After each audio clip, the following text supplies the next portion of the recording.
So last time, um, in the Night's World, yeah. So you guys were in the forest, then you traveled to Eden. There was a little bit of a confrontation with Max and Dr. Wells, which you guys made me RP by myself, which was Yeah, great. it was great. You did a good job. Good job, Mhm. JD. Oh, thanks, appreciate it, guys. So you had that, and then Noah just kind of did Noah things and resolved, in quotations, the situation, which went well. Um, I didn't kill anyone. that's right, no one died. So hey, good job with that. And then you guys, after resolving these issues, you left town and headed back to the first facility that you found in the drift.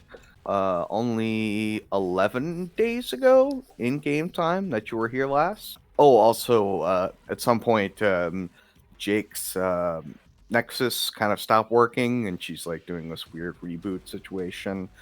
When you found him, he was still sleeping in the morning, and he had like this weird cord thing coming out of him. So that whole situation's a thing.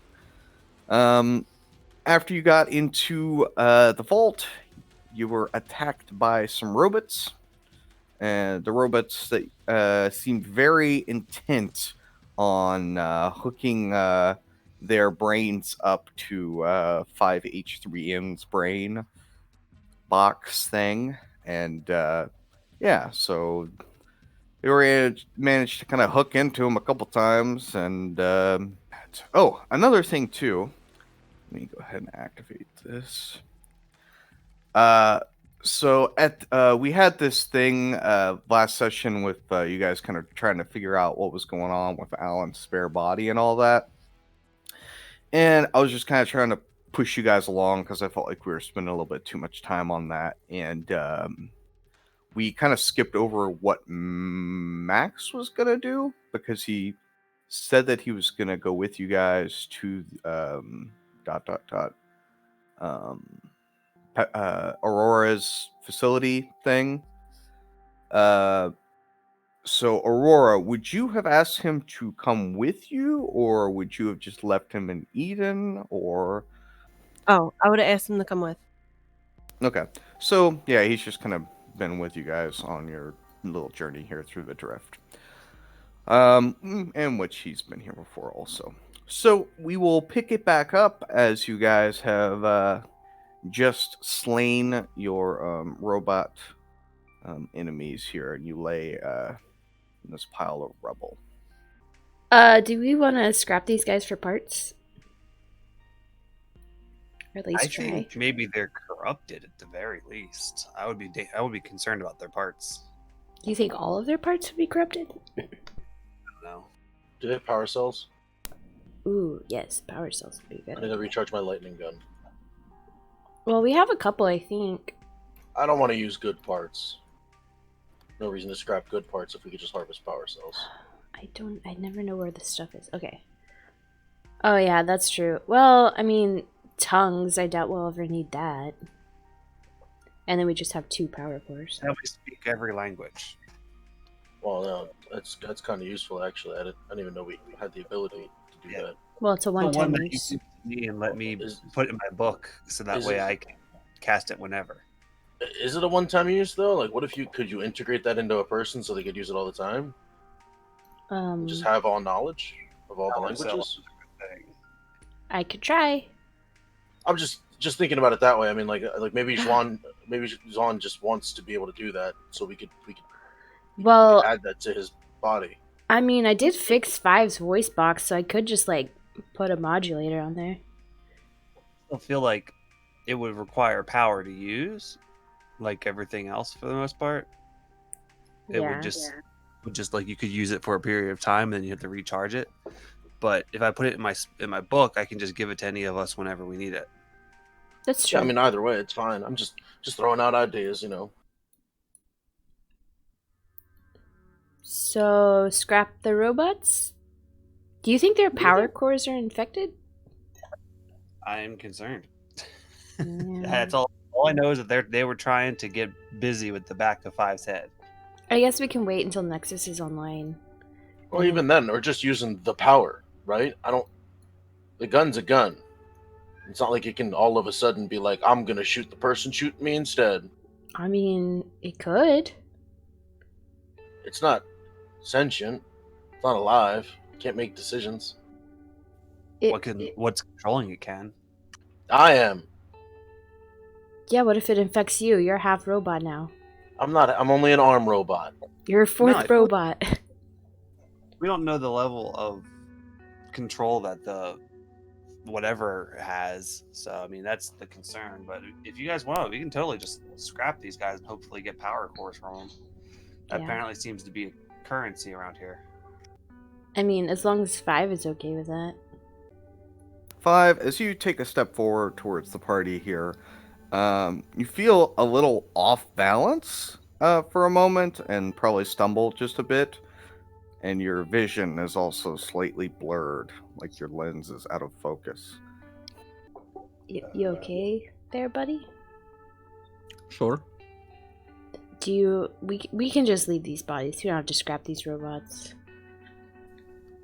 Well, let's get to going deeper, I guess, right?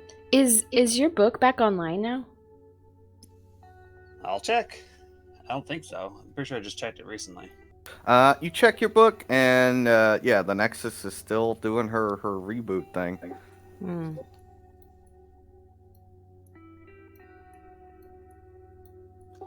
Doing that reboot. Do you think we have to get her to the console downstairs, or that we can plug into any of them? I think I've already plugged into a couple consoles and stuff. Let's just go to Nexus downstairs. Okay. Go there anyway. Is this elevator the one that's broken? Yeah, that's the elevator that caved in and is no longer an elevator. These stairs go down right here. Those stairs do go down. Are we ready to go downstairs? Yeah. You see, as your robot friend 5, as you guys are making your way towards the stairs here, the robot will fall over onto the ground prone. Oh. And start to have what appears to be some kind of seizure. What the? Alan, your character is in extreme anguish right now. Yeah, hurts real good. We should turn him off and turn him back on. John, you can't diagnose him, can you? All right, so I know you've had a lot of people try to do this, but I'm going to plug into the back of your head, okay? Can he answer? Just want to make sure you're not trying to kill anybody that we don't want you to kill. I'm trying to kill Jake. That's right, you see an arm reach up for its throat, but then it's like, it's all shaken. Oh no. Plug my book into the back of his head. You what now? Well, that's probably a bad idea. No, my book's My fine. port's in my butt. Sorry. Going elbow deep. All right, are you plugging your book in? Is that what you're Doctor, doing? are you using both hands? Yeah, so I'm gonna plug the book in, just because the book doesn't seem to have the book just has a reset issue on it. It doesn't seem to have any murder codes. All right, you plug your book in, and you find that there is something, some sort of, let's call it malicious program running, which is locking your book out. Can you just start fighting the code? It's blocking access. Oh no, they infected him, didn't they? Guys, I'm fine. As I get up and stumble. We should disarm him. I need these arms. That's when he goes, guys, I'm murder. Kills everybody. Maybe you should just sleep for a minute, 5? Let's get him to Nexus. Maybe she can do something. I don't sleep.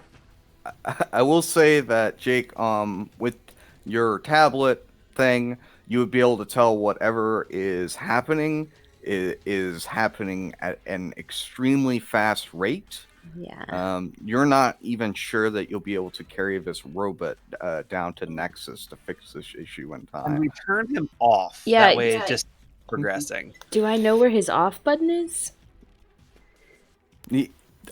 As far as I I have know, the robot does not have any mechanism by which you can easily turn him Okay, off. but I'm the one that fixed him whenever I found him, right? So could You I have just to turn him off manually. we have to kill him? Well, can I Well, just undo what I fixed to bring him back online? That's what made him special, so I wouldn't do that. Just take his power core out. I mean, like that shouldn't be too big a deal, right? Just put it back Here, in. let me remove your power core. Just say, I don't think that's easy. Every time we do it, we have to roll higher than like a 20 something, so it's not like it's easy. Can't you just cut one of the wires leading to his power? Well, I don't want to do permanent damage. No, you just put it back together when you're done. I got some tape. 5, can you just like shut down for a little bit before this code infects you? Hold on, I have a secondary option, Okay. but it's gonna be uncomfortable for me. Oh. Oh, you have to plug into him with your brain. I unspool my brain plug. You're gonna have intercourse with the robot. Someone play Barry White, and I plug it in. Oh, you plug your fleshy brain bits into the robot. Was he in 1990s New York City now? Is the inside of his head like an 8-bit city? It's whatever It's like visual representation you think that it would take. 8-bit city. playing Roblox So, now. Cold War, West Berlin, Germany. Got it. Yes, but you are able to kind of enter into this robot's mind with your own, and it's a very interesting experience. Think of this stuff. Isn't it neat? You think it would hurt him if we cut the cord? Like, not while it's connected. Yeah. Like, you think there's nerves in the cord? I think there's nanos, which make it's like his blood. Do you think it would hurt him to cut this thing coming out of his brain? Pepper's like, yeah. It's coming out of his brain. We're not cutting anybody's cords.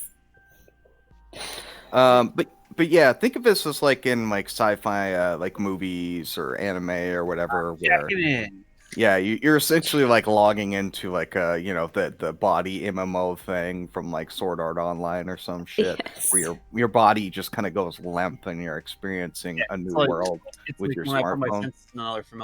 Oh, does he got a strain relief on his cord? I stop him from falling down the stairs. Okay. You do that. But yeah, you're able to figure out exactly what is occurring to the robot here. And though you are not able to remove the malicious software, you're able to kind of wall it off, right? Put it in its own little room, quarantine it. You don't feel like this is a permanent solution, but may last for quite some time. So short term, I can firewall it, and then we can hopefully fix it later. But you are successful in doing this, and you can unplug from the robot, and everything seems fine. All right, I unplugged from the robot's head. Did you do it? Yeah, so this is a temporary solution. It's kind of like putting it in a box made of paper mache. Okay, so we need to hurry up and go downstairs. Yeah. Also, don't scratch it or think about it too much. All right, you guys go downstairs. So we put him in a tube? Why are there 3 in a tube over there? Did we do that? No, we killed them. Oh, this one? When you walk into down into like this warehouse or this storage facility here, as you walk down these not destroyed stairs, you will notice as you make your way around to go down the other staircase here, which leads to the next level, there are a pile of these broken robots which you did not put here. You could see that there are a number of them are basically in pieces, and there's just kind of piles of parts. And then you see over here 3 robots which appear to be intact, but they're kind of like sharing a pod. There's one that's in the pod proper, and the other 2 are link to it through like their arms and also like various cables transferring between the three of them. And Son, as you're kind of looking at this situation with the three of them, you just kind of start to feel sick to your stomach. I shouldn't have eaten that future food. And then you vomit. Oh. And it's the party you'll see, it's just like this blue like ooze, basically. It's just this weird blue sticky ooze that like kind of drips down his chin and it looks all gross. Don't think that's normal. Did you eat the beef stew? No, but I must have eaten blueberries or something. Are you allergic to blueberries? Someone test it. Yeah. Touch it and test it, Zon. So I feel fine, right? I just vomited a little bit, now I feel better. I mean, you still feel sick to your stomach. Like you ate something you shouldn't have.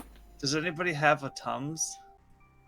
Yeah, so I'm just like, I guess I pull out like half a ration to try to like get the taste down. All right, yeah. You're like reaching through your pack to try and get like a ration out, and your arm falls off, and you all see as his arm just falls off his body and splashes on the ground in like this blue ooze. I've had that problem before. Zon's arm? Yep. Zon, you're melting. I look over at the party. But there's no arm now, right? Nope, just a pile of ooze, which is in like a triangle shape on the ground. Get my other arm. I think your nanobots are failing. You lift your other arm, and your other arm falls off. Splash. Stop moving. Yeah, who has a bucket? Yeah, get a cup. I guess I just kind of look over at the party with like just dread and concern in my eyes. Yeah, he looks at the party, and then his face falls off and What? splashes on the ground. And then the rest of him. You see Azon just kind of becomes this blue pile of ooze on the ground. Is his book ooze? No, all of his equipment and everything he was wearing just kind of are now in the ooze. Guys, we need a bucket. I'm gonna pick up his book. I'm gonna go downstairs with his book. Okay. She just takes my book and runs. The book will fix him. JD, what do I roll to find the bucket in this facility? Oh, you don't see any buckets? You see, like, parts laying over here. We need an empty head, like, skull piece, and then we can fill it with his nanobots. You could see, though, as various bits of him were falling off as he was kind of moving around. This pile of like this sticky blue ooze kind of what's the word? It kind of like trickles in to like just kind of make one big pile. I rummaged through this pile. The puddles are pooling. Yeah, it's pooling. Thank you. Oh. You rummage through the pile. You see like an empty out 5 head you could probably use as a bucket. Okay, I grab that and I run back over. How are we gonna get it in there? I have an extra shirt, and I grab a shirt from one of my packs, and I try and like scoop him up and put him in. All right, yeah. She tried to scoop up the Zon goo and put it in this helmet. There's a lot of it. Need more About heads. a human male size amount. And as you're doing so, it kind of all just wants to stick together in one like giant glob as you kind of shove as much as you can in. It's like overflowing the helmet, but it's just kind of holding itself together. So you're now Move like holding, Like, huh? does it move like mercury? Like it's more cohesive than adhesive, so it like how Mercury moves, right? Yeah, it's a little more stiff than mercury. Thick Mercury. You know, like the slime you made when you were a kid. You know the slime. No, I You didn't. mean the made- slime you that was make the popular slime 2 in years school. ago? The one that you smack and it's hard, but then You turns mean liquid. it's got a Putty. Yeah, Oh. viscosity? yeah. He's saying it's a non-Newtonian fluid. So Yeah, it's got the basically. viscosity somewhere between mercury and like some weird slime stuff. Silly putty? Yeah, like silly putty. Like It's a wet li- silly putty. Yeah. The It's silly sticky, putty too. that like drips. As you're like trying to push it into the helmet, like you're pulling your hands away and it's like sticking to you. Surprise, So guys! I'm actually an ooze. Oh no, the ooze infected him. Is he really heavy? I mean, it's kind of heavy. Is the Wait, how same amount are we carrying him right now? or You're I'm carrying him. him in a head. Yeah, In no, one I know. head. In one, we fit all of him in one. No, it's overflowing, but like you have enough in the head that it's kind of you can carry him, if that makes any sense. Because it's all like sticking together and just kind of like going over the top. But you have enough in the thing It's that like you have water enough tension. space. He is not just spilling over a little. You know what I mean? No, it's not a little. It's quite a bit, but also but it's it's holding. on it's on her body as well. It's like sticking to her as she's oh yeah, done it's this. like so basically she's got enough of it in the bucket that it's all kind of holding itself to itself. So it's not like drippy and sticky to everything. It's just like a big blob of goo that kind of all sticks together. Yeah. All right, so what are you guys doing? Because I don't apparently do I have any senses during this? Like, Nope. You're dead. Mr. Goop Man. I mean, we have a Revivify scroll. Is he dead? Like, I think we just need to get Nexus back online, and then she can like reorganize his nanos. yeah, maybe. If only we knew somebody that was good. The at problem robot is- stuff. I grabbed the science dude by the shoulder, the lapels, and be like, "Why is my friend Goop?" I don't know. I have no idea what's happening.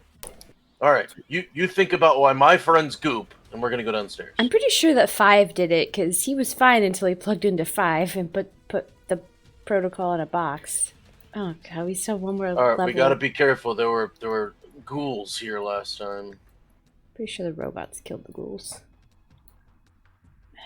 Where's the stairs? Or they turned the robots into ghouls. What? I don't know how far to run if I remember correctly. It's like a straight line. Yeah, it's straight here. Oh, look, all the dead ghouls. You see a number of dead ghouls and a couple of dead robots as well. They never stood a chance. Alright, you guys head down to the next level, I'm guessing. Yes.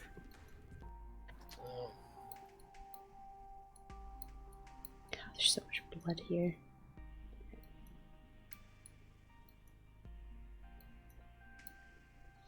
At least it's the blood of our enemies.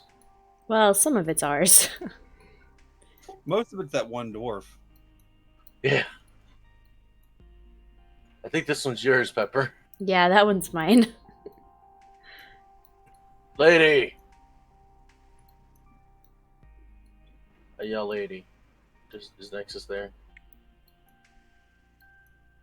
Welcome back. Why is my friend Goo? Who is your friend? Okay, so Zon's copy of you on the book got corrupted, and we need you to fix it. And then also, Zon is now a liquid, so we need you to fix that too.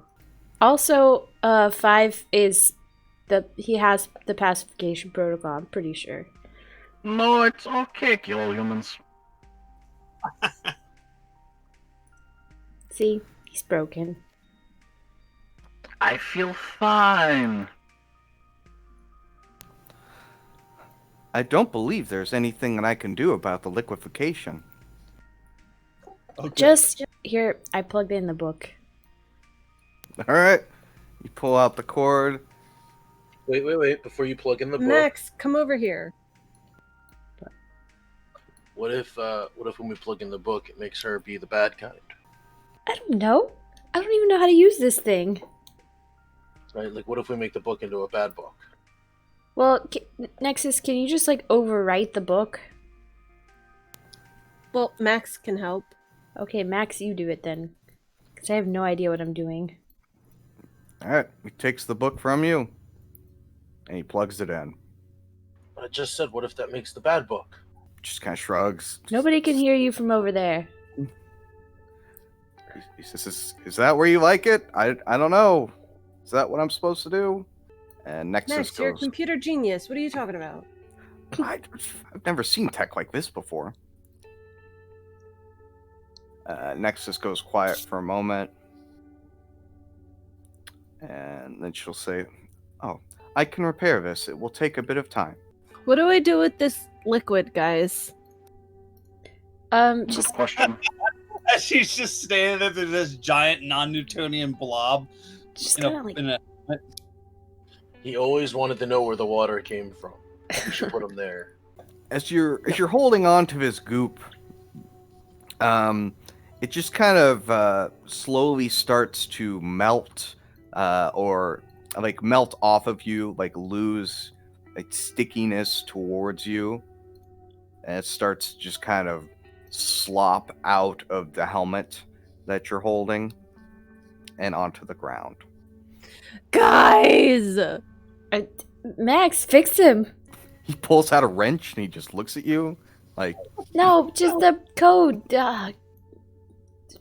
What is the book doing? Aren't there barrels around? "It has been repaired. What? There The are book? barrels. The book has been repaired." I run down here and I flip over the top on one of these barrels. Is it empty?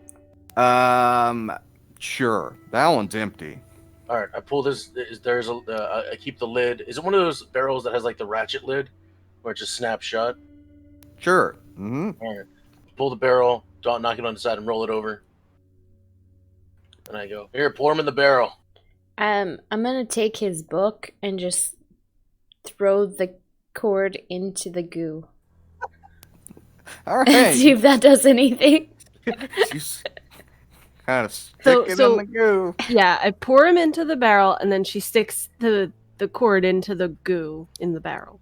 Yeah. Trying to get Zon into the barrel, and he's being very unruly and uncooperative. Freaking always. Son! Get in the barrel! Just throw the whole book in there with the cord, and I'll put the cap on. I put the whole book in. I put the lid on, and I snap it shut. All right. Has he? Out of sight, out of mind. No, has he done this before? No, this isn't... That's not how it should be. All right, I'll go put him in storage. No. Oh, open it up! I'll pull the lid back off. Guys, do you Well, think he's this still is goo, because he see? took that pill one time? You pull the lid back off, and you see Zon just kind of sitting in the barrel. Zon, you wake up. You're sitting in the barrel. The lid back on. This is how Still goo, guys. Gonna have to roll him into storage. No. I look at everyone and say, "So, did I just turn to goo?" Yeah. You are, like, all over me. Gross. Here's your clothes, by the way. I need to I put my clothes back on.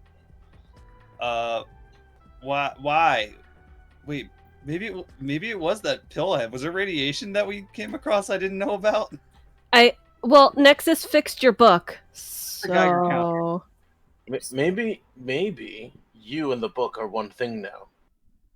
That seems And when scary. your book got corrupted, your body became corrupted, and you turned into goo. I ain't dealing with this shit. If it happens again, I'm leaving you. Yeah, but bodies don't turn to goo. Yeah, I told you, you're a robot. I'm not a robot. I mean, you got a cord coming out your brain. You're a robot. You have a metal arm coming out of your shoulder. And I'm not a robot. Well, you're You part have more robot. than I do. I don't know. You got a cord coming out of your brain. I think that beats prosthetic. No. Anyway, this is not the point. The point is that you're back. And we need to fix 5 now. I don't need fixing. I'm fine. And maybe be careful about where you plug in your head cord thing because, goo. Yeah. Why goo? I looked through my books to see if there's a log as to why I turned to goo. There's nothing in your book. Yeah. It was reformatted. Like at all? Like I had No. I mean, there's nothing in your book regarding this, though your book is now repaired and back to its fully functioning state. You think you might be able to like plug your brain into it, maybe pull some information that way. Otherwise, your book doesn't really have anything to go on. Yeah, I'll plug myself into the book like I'm checking something. Sure. We just talked to you about plugging your brain into things. Well, it's just Nexus. And then I'm going to have to pull you into a side room because I have some very bad news. Uh-oh. He's trying to go again. So, we're here now. This is where you go. Did they give you the tour?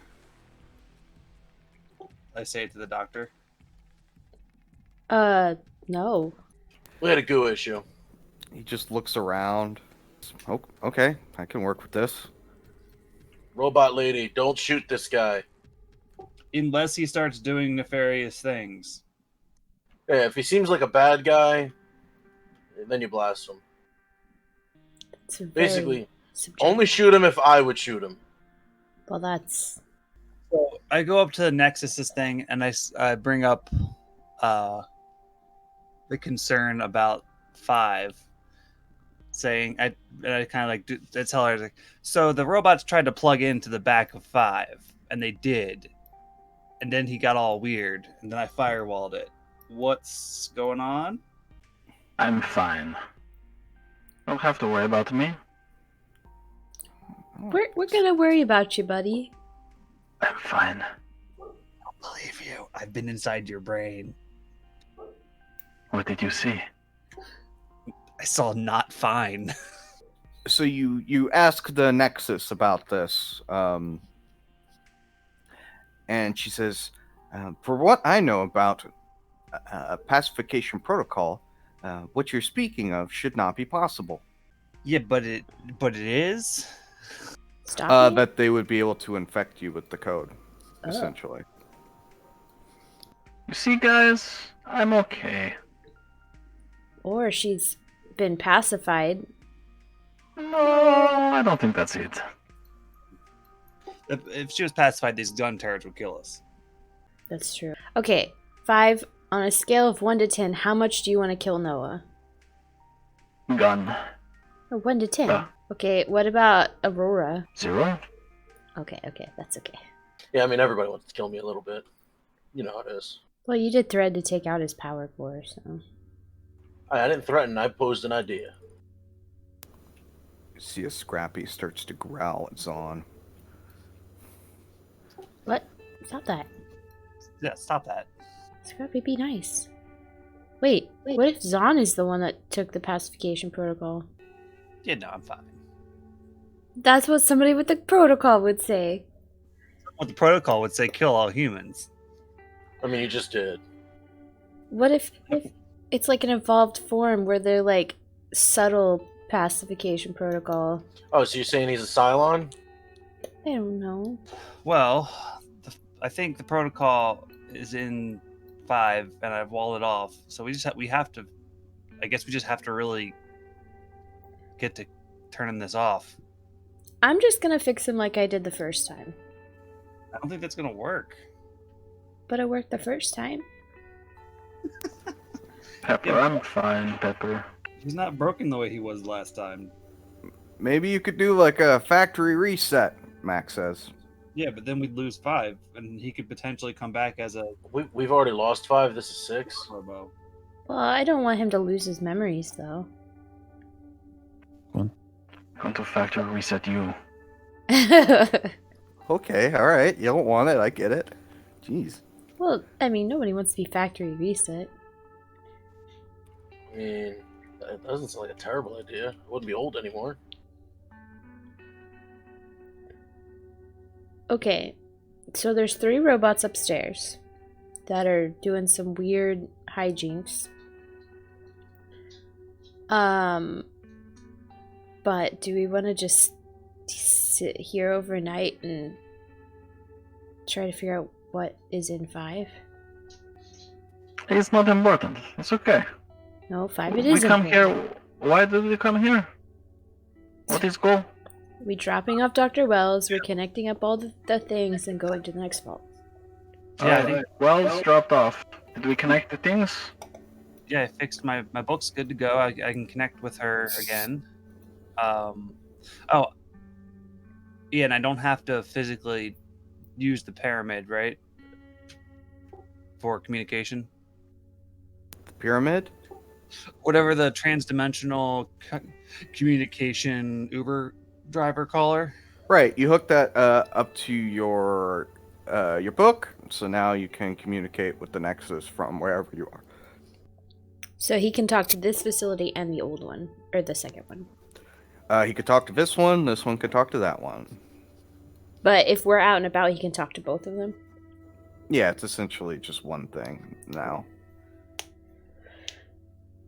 It is one Nexus. We need to make sure also, because we can't just keep coming back here, that your book doesn't do that again. Yeah, I think that might be fine from now on. Everyone keeps saying that they're fine. Yeah, I'm not fine. Yeah, I'm fine. I don't know how to prevent that from happening again, because I'm not sure what caused it. Can we just like take a backup drive? Like maybe we can take a drive out of the robots, factory reset it, copy Nexus to that, and then we have a like startup recovery? It will just blow up. I think we're good. Let's just see how this plays out. And the other Oh no. Noah's infected. no. And then the problem is if someone else gets their hand on Nexus. Like, at least with the book, they can't really take it from me. That's true. Well, they can. Not really. Yeah, watch. I take the book. The book turns into dust. Whoa. It comes in my hand. Interesting. You see as Max is like opening up these containers and looking inside. Oh, Max, don't eat the beef stew. It turns you into a cool dude. A cool dude, a zombie. Undead. It's a ghoul. A ghoul dude, maybe what you were trying to say. Well, no, their skin's kind of cold. Nope. Cool dude. Ghoul dude sounds more like what is accurate. We also need to see if they have radiation suits. Or some type of don't get irradiated. So Wells dropped off. Things linked up. Fixed your book. Now we leave. No, 5. Why are you in a rush? Who's in rush? You are, apparently. We I was just going to take a nap. No, I'm just keeping everybody on track. It's nighttime, right? Like we got here at the end of the day because we got lost.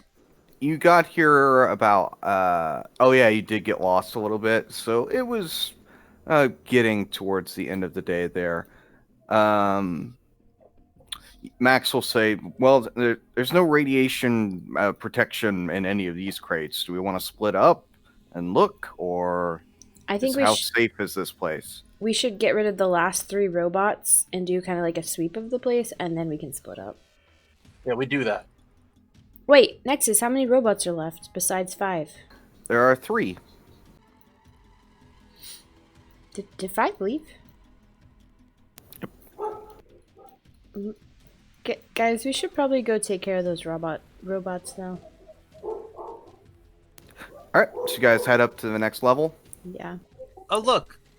My old me. The bits we didn't get. His hair's just a little bit shorter now. One arm shorter than the other. It's awkward. Okay, so as 5, you kind of approach this trio of robots here. You could see as a number of like weird mechanical wires kind of slowly come off of them and make their way towards you. What? No. Can I cut one of them? Yeah, get away from the amalgamation. I want to try to cut the cord. It's not like a rubber, protected. These are like metal. Yeah, it's like a metal wire, probably about the like the size of a quarter in diameter. Yeah, but I don't have a pair of scissors. I have a battle axe. Okay. Like, not a problem. So when you say cut, you mean chop? You yeah, wanna yeah, chop yeah. 'em? I want to like chop their cords. All right, like the ones they're connecting to each other with. You want to chop? The ones that are reaching for 5. Oh, okay. I mean, they were moving pretty slowly. 5 could have just moved out of the way, but sure, you can. Does make he? an Does attack 5 if you move want. out of the way? Moved out of the way. He Oh. moves out of the way. Okay. I get like one of those safety caps for outlets to put on the back of his neck. You just need some putty. Need something to keep things from getting in there. Don't we have like some duct tape or something? These cords are strange though, that are attaching these robots to each other. They're coming out of like just various places, kind of all over their bodies. Weird. We gonna kill them? I mean, would it be wrong? It'd be wrong to kill them while they're having sex, right? Well, I don't really want to kill them if they're not fighting us. You know what I mean? Stab one. Jeez. You stab one. Oh, okay. So you hit one. Which one? Like the middle one, or Sure, the middle one. sure, you stab the middle one. You hit him for 14 damage, and you could see as all of these cords and everything connecting these robots kind of retract into themselves. And let me just make an encounter real quick here. And yeah, we can roll initiative. Oops. Wow, great initiatives. There we go.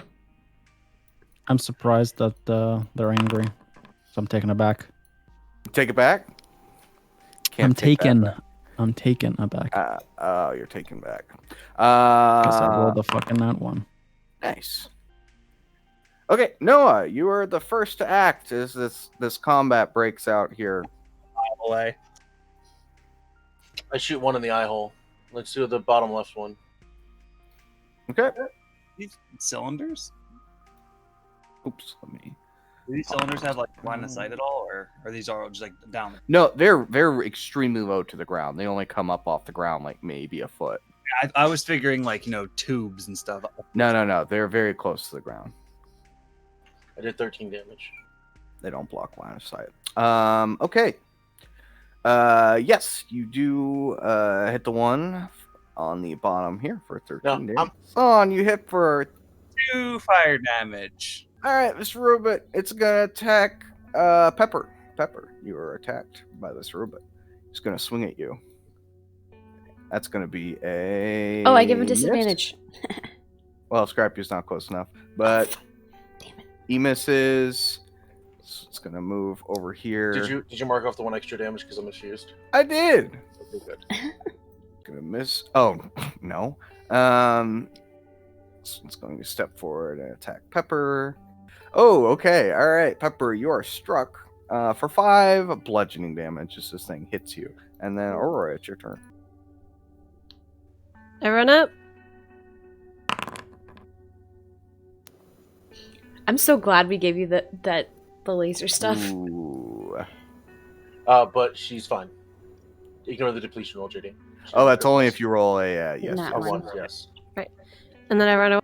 All right, you kill this robot. Oh, cool. I'm gonna shoot the other one then. All right. Oop. You shoot the other one, but you miss. Oh. Okay. Pepper, it's your turn. I'm going to. He did 5 damage to me last time. Mm-hmm. Okay, I'm just gonna hit him then. All right. Well, that one's dead, so I assume you're talking about the other one. Yeah. Wow. You crit. Yeah, you one-shot this thing. Nice. It was at full health. Now it's dead. Cool. As you just cleave its head off. Scrappy's gonna go up and help 5. That was big damage. All right, Scrappy bites him. And then I'll move up as well. Yeah. All right, yeah, this thing looks very injured as it's leaking oil all over the place. And then Alan, 5 kills it. Oh, 5 misses. And then 5 kills it. It is dead. Nice. Robots defeated. Easy. We did it. Now, what were they doing in there? Mm. Can I try to figure out what was going on in there? Like why they were fusing and all that jazz? How would you like to go about discovering that? My intelligence. Numenera. Yeah, I mean, I'm just gonna like use Mage Hand to kind of move things around, and I'm not getting too close to it because I don't want anything to jump at me. Just from kind of like looking at it, like that, you can't really tell what exactly was going on. Can I tell what I would have to do to be able to tell what was going on?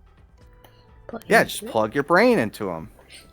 Do we think that if we pull the power core from these things, The stuff. yeah. My second set of brains. I think I want to keep it. If you pull up, what were you saying, Kelsey? If we pull the power core from these things, do we think the code would be on that and infect other things that we use the power cores for? At this point, you don't know because according to Nexus, like they shouldn't have even been able to infect 5. Yeah. I mean, what if 5's really not infected and he's got a different virus? No, he's infected. But are we sure it's the same virus though? Yeah, so I've seen the virus on the other ones and on the home. I will say, Jake, that just from looking at them, though, you would be able to see like distinct and slight variations from these robots. Not quite like the robots you've encountered before. Oh, so these ones are different robots, or they maybe were they the ones before, but they've changed? Looking at them, they still, checking them, they're basically their model numbers. They have the same model number as all the other robots, but these seem just a little bit different. Like they have different like access ports on them, and various locations, which you saw the wires coming off. Mm-hmm. That's all you can really tell just from kind of looking at them. I think it's growing. I think it's evolving. Do you think it's evolving in 5? I think that's why it was able to infect 5. That's not good. So, but once we get the whole Nexus system set up, that's going to get rid of it. So we just gotta hope that he doesn't go dark before we get it all set up. yeah. Okay. All right, is it safe now? Can we split up and look for this radiation gear? Oh yeah. Yep. Wait. Check Nexus What? again. Okay, so I guess we go look for the suits. Yeah, I Okay. would imagine they're probably in that storeroom, maybe. Do you think splitting up is a good idea, though? Splitting up into small groups was probably okay. I don't think going alone is a good idea. I mean, Nexus can tell us if there's anybody else in here.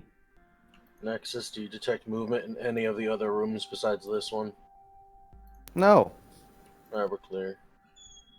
Nexus, are you capable of lying? Yes, I am. Are you lying now? Error. All right, so you're gonna head up and first check that main storage area that you found. And get some tacos. Hell yeah, tacos! I imagine the tacos in those things are just like the $1 tacos you get from Jack in the Box. I think they're freeze dried. They're space tacos. Yeah. Just add water, get taco. I don't eat any show the food. doctor where the food and sleeping places are, so he can do that. Maybe also we should give him a broom to help clean out the bones. Oh yeah. Ooh, actually, this laser arm could just like incinerate them. That would smell so bad. Yeah, but you You're right. know. All right, so you all kind of start checking these crates, looking for any kind of radiation protection equipment, and you will find kind of like this area that has 3 crates labeled as such. 2 of the crates are empty and 1 is unopened. Let's say who found this. 5, you find these crates. Okay. So you open the crate, and inside you find a large silvered briefcase with like some letters, like an acronym, emblazoned on it. Found it. It does not appear to be any kind of radiation protection suit or anything like that. Also, inside this crate, you find some paper literature accompanying this suitcase. Boring. This is protecting you against the radiation, yes? No, no, no. I'm gonna crawl to like the back. How do you know crates. if you don't try? What? I know what radiation gear looks like. Trust me. What's it look like? Not that. Okay, what am I looking for then? Can you describe it to me? Does Pepper know what radiation gear looks like? You would assume that it would be like some kind of suit to protect you. Yeah, it's gonna be like cool, like a full thing where it covers all of you. Okay. Looking for a cool suit on it. I'm gonna crawl to the back boxes. Okay. Yeah, so you guys continue searching this area, ignoring what you did find, and you're unable to find any other crates labeled as radiation gear. I continue looking for a cool suit. Yep, you guys search the rest of this area, and all of the radiation gear apparently was in the one area that had the briefcase in it, and you do not find any other containers labeled as such, and also kind of opening up some of the other containers, you do not find any radiation gear at all. Dang it. Hey, Guess it's not here. would wearing the robots protect us from radiation?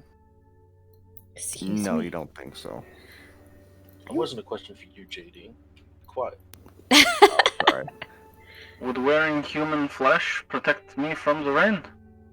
The I rain? mean, yeah. We're naturally hydrophobic, so Well, rain but kind of beads up and falls off of us.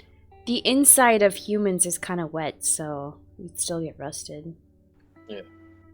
Anyway, we're not gonna wear the flesh of any creature, I don't think. I'm gonna go search the rooms. Like, naturally, human blood is a dark purple because of the iron in our blood, the hemoglobin. It turns a rust color red when you expose it to air. All right, so you guys split up and kind of begin kind of searching, the rest of the facility in groups here. And it will take you kind of, you had like a couple more hours left before you really start to think about packing it in for the evening. And you're able to search this facility in its entirety. And other than those 3 crates you found, one of which being unopened, the other 3 being emptied out previously, you do not find any other sort of radiation protection at all. I call dibs on searching with Scrappy. I put my hat on him. Come on, Scrap. Is there anything that Pepper would like to do over a long rest? Oh, can I talk to the doctor? Yep, you can when it's your turn. Okay, and then I'm gonna ask Aurora for one of her guns too. Okay, who wants? He can go first, it's fine. Turn. All right, fine. Noah, what do you want to do over your long rest? Yeah. All right, Aurora, give me your old gun. Why? I just need it. Okay, I hand him over the gun. Yeah, the old goblin gun. That's bullshit. I go to the doctor. I go, doctor. It gets lonely down here sometimes, and if you feel like, sad and stuff, here. I give the doctor the gun. He takes the gun. But there's only 1 round in it. I see. Thank you. Yeah. Or another good option is, if this place becomes overrun by zombies again, there's only 1 bullet in there, so make it count. Yeah, kill the one You've thought about this a lot, haven't you? I have my own. I He's really see. big on killing like your people's selves and not the enemies. Well, one man versus like 13 zombies. I mean, come on. Who's really coming out of that alive? I don't know. Run into the room full of guns with the powerful robot that can control the guns. See, that's not one man versus zombies though. That's using robots. All right, Pepper, is there anything you'd like to do over your long rest? Okay, so we're out of laser arms, right? We got one for Noah and we got one for Scrappy. What Yes. a weird statement to say. Yeah, And then we you gave They four give the to... rest to the sheriff. Okay, Yep. I don't know why we still have one in Rust inventory. bucket. Okay, then Zon still can't see in the dark, right? Correct, because 5 didn't want to give up his goggles, and all we have now is optics. So I have a model that I can cast. Oh, dark that's right. Like, yeah, I think I have to hold it to use it. right. Right, we turned the artificial eye into that monocle, I think is what you did. Right. That's what I was going to work on. I was going to try to find a way to where it could be like a headpiece instead of you having to hold it. Can't you just stick it in like the eye socket and scrunch down with your eyebrow? Because that's how monocles work. I feel like it's the size of my. Like, Well, I got a mundane piece of Numenera with like it was like a magnifying glass that glowed in like the very first game in Eden. Oh yeah. Could I make like You never did test that to figure out what it did. I know I didn't. identify it. Yeah. I'll You take identify it? yeah. All right. Yeah, so over your long rest here, you identify this thing. And as it turns out, it does the exact same thing that giant piece of hardware you made does. Cool. So can I take those two things and combine them? You don't think that that's really even necessary, as Well, the I just Numenera you found just kind of does it on its own. Well, just so he doesn't have to hold it, right? So it's like a pair of glasses. Goggles. Yeah. Oh, I should make some spectacles. It's like a monocle thing. Oh, you're trying to make like a too-wide situation? Yeah. thing? A hands-free thing is what she's going for. Basically, I'm going to take those two, make them glasses. Okay. And if that's could kind it- of easy, then I also want to take this camera that I have and give him like a zoom feature. Oh, fuck you. Because that would be All kind of cool. Roll your Numenera skill. As this is Numenera. I found that camera for my purposes. I don't think I succeeded. Literally can't shoot any farther.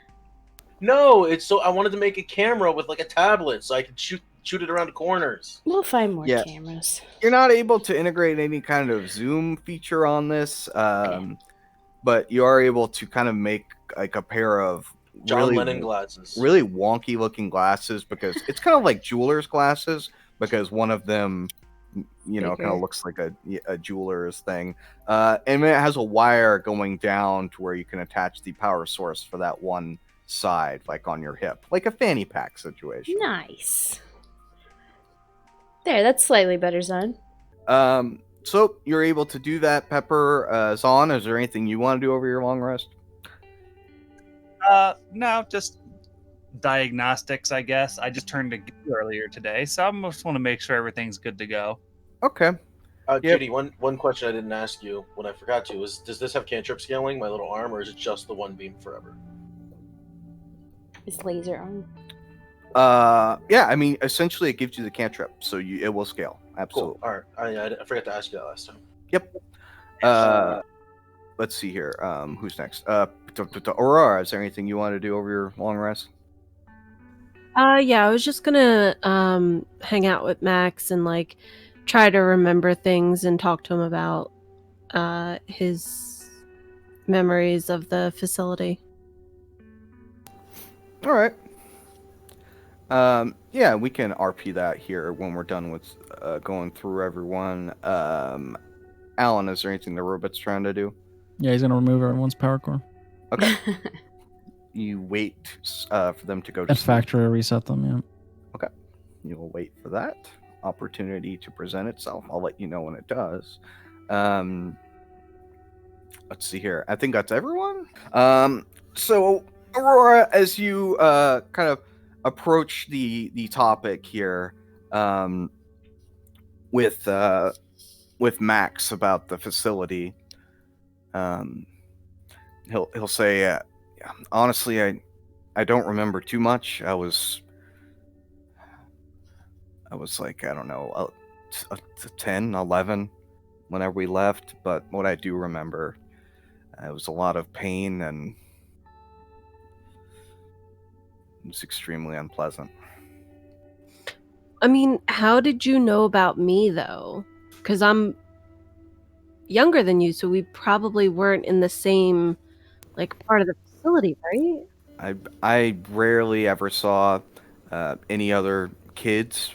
I did only on a couple of occasions, but whenever the explosion or whatever happened, there were people running around, and I saw you just standing there, so I just grabbed you and ran. Oh, so it was like a coincidence. Yeah, I guess it was. You were the only other kid that I could find, so and I didn't really want to stick around and look for any others. Right. Do you think maybe others would have survived? Have you heard about any survivors at all? No. If anyone has, they're probably just laying low.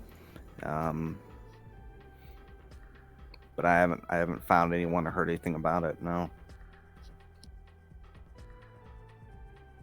I mean, not really something you want to put out there that you escaped from a Horizon lab. I mean, True. I was just thinking, I mean, since you're like always on the computer, maybe you might have found something. But we are probably the only two that survived. I mean, I don't know. I don't know how many people were there. But there's basically no information out there about it. All I had was the name. So you think Horizon might have covered it up? Well, I mean, I'm sure they did. It's at least the explosion or this radiation may have done it for them. Okay, I guess we'll find out more information when we get there. Yeah, if we can find some radiation gear. But you guys will get your full long rest. You'll wake up. And this time Zahn wakes up with the rest of you, not Ooze or connected to Nexus or anything like that. Yeah. Kelsey, did you pull out the that box with the words on it, or no? Did you just leave it there? She didn't find it. 5 did. Oh, Yeah, I just I thought- ignored it. oh. Well, okay. he's the only one that even saw it in there. No one else. Oh. You know where the crates are, and you could see him open one of them, but you never like looked inside or anything. Okay, so Alan just ignored it then. Yep. But yep, it is now the next day. You guys wake up. I make sure I'm not goo. Run a diagnostics.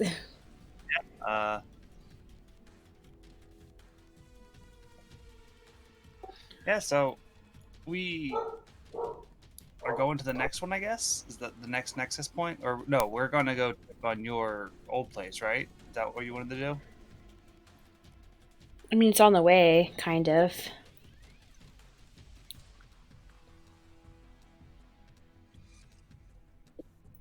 Yeah, Aurora radiated facility.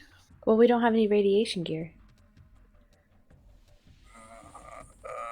Maybe we can get some on the way? There's literally nothing on the way. Is there any towns in between here? Not that you know of, no. I mean, maybe at the next facility. Or just send 5 in there to just go check it out and then come back.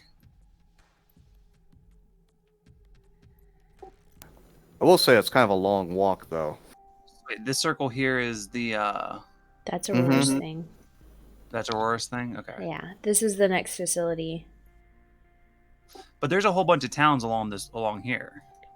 That's true.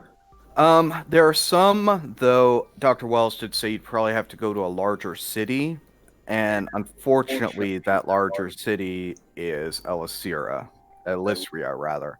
Keep wanting to say that wrong.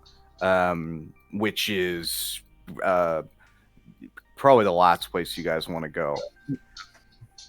Because they don't like technology. No, that's actually Lunaris. That's where you believe Controlled space. the guild where what's his name Von Victor probably went back to like refuel and do stuff with his helicopter. And That would be the last place they'd expect us to go. Well, also, Did you literally said, "Hey, we're gonna go there to fight you"? Oh yeah, I totally lied to him. Yeah.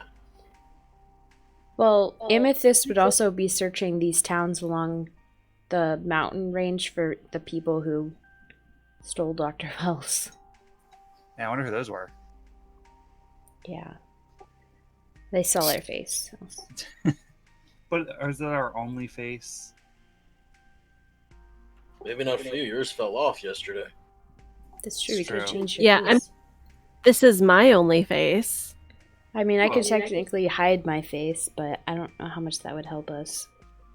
So I think our only option is to go up to this facility and hope that they have some kind of radiation stuff.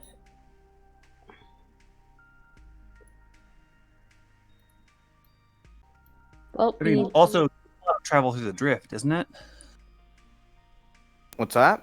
If we just go north, isn't that all drift? It is technically drift up here, though you're not exactly sure. It did kind of thin out in some areas, so you're not exactly sure how far like it extends. I mean, there's a risk. There's a risk involved everywhere. I mean, if we go north, we're traveling a lot through the drift, and then just know anything for a while. So, food and stuff like that might be a concern eventually. well, we can store up food from here. Yeah, just not the beef stew. Not the beef stew. And if we travel along the cities, I mean, we'll have access to stuff and people, but we could get recognized. So, I mean, it's which one would you guys rather do? The monsters in the drift over Amethyst. I mean, I'd rather deal with monsters in the drift, to be honest. Also, we can't take a lot of food from here because Dr. Wells is going to live here. Just don't leave the front door unlocked when you go out to go do whatever you have to do. Is Max coming with us, or is he staying here? Well, if you guys aren't heading directly to the irradiated zone, I guess I could stay here and keep an eye on Dr. Wells. And you guys can just contact me whenever you decide to head there. I can meet you there. If that's what you want to do. That's a good point. I mean, I'd kind of like it if someone kept an eye on this guy. I don't really trust him. I mean, that's a good idea. Okay, we'll contact you then. All right. So the party agrees to essentially just kind of head to the next facility then and hope you find some radiation gear there. Unless we find some other place that might have it in between, but yeah. Yeah. But that's just kind of what your goal is from the outset here. All right. Sure. So you guys leave this facility. You reseal it up. Now, is Zon going to give any kind of what kind of access is he going to allow Dr. Wells and Max to have of this facility, as far as like opening a door and like these kinds of things? They can open the door if they have to get out. But I mean, also I'm gonna leave to Nexus's judgment. Okay. Well, you gotta have her contact you anytime somebody tries to get back in. I don't want to like get a ding in my book every time they want to go out to pee.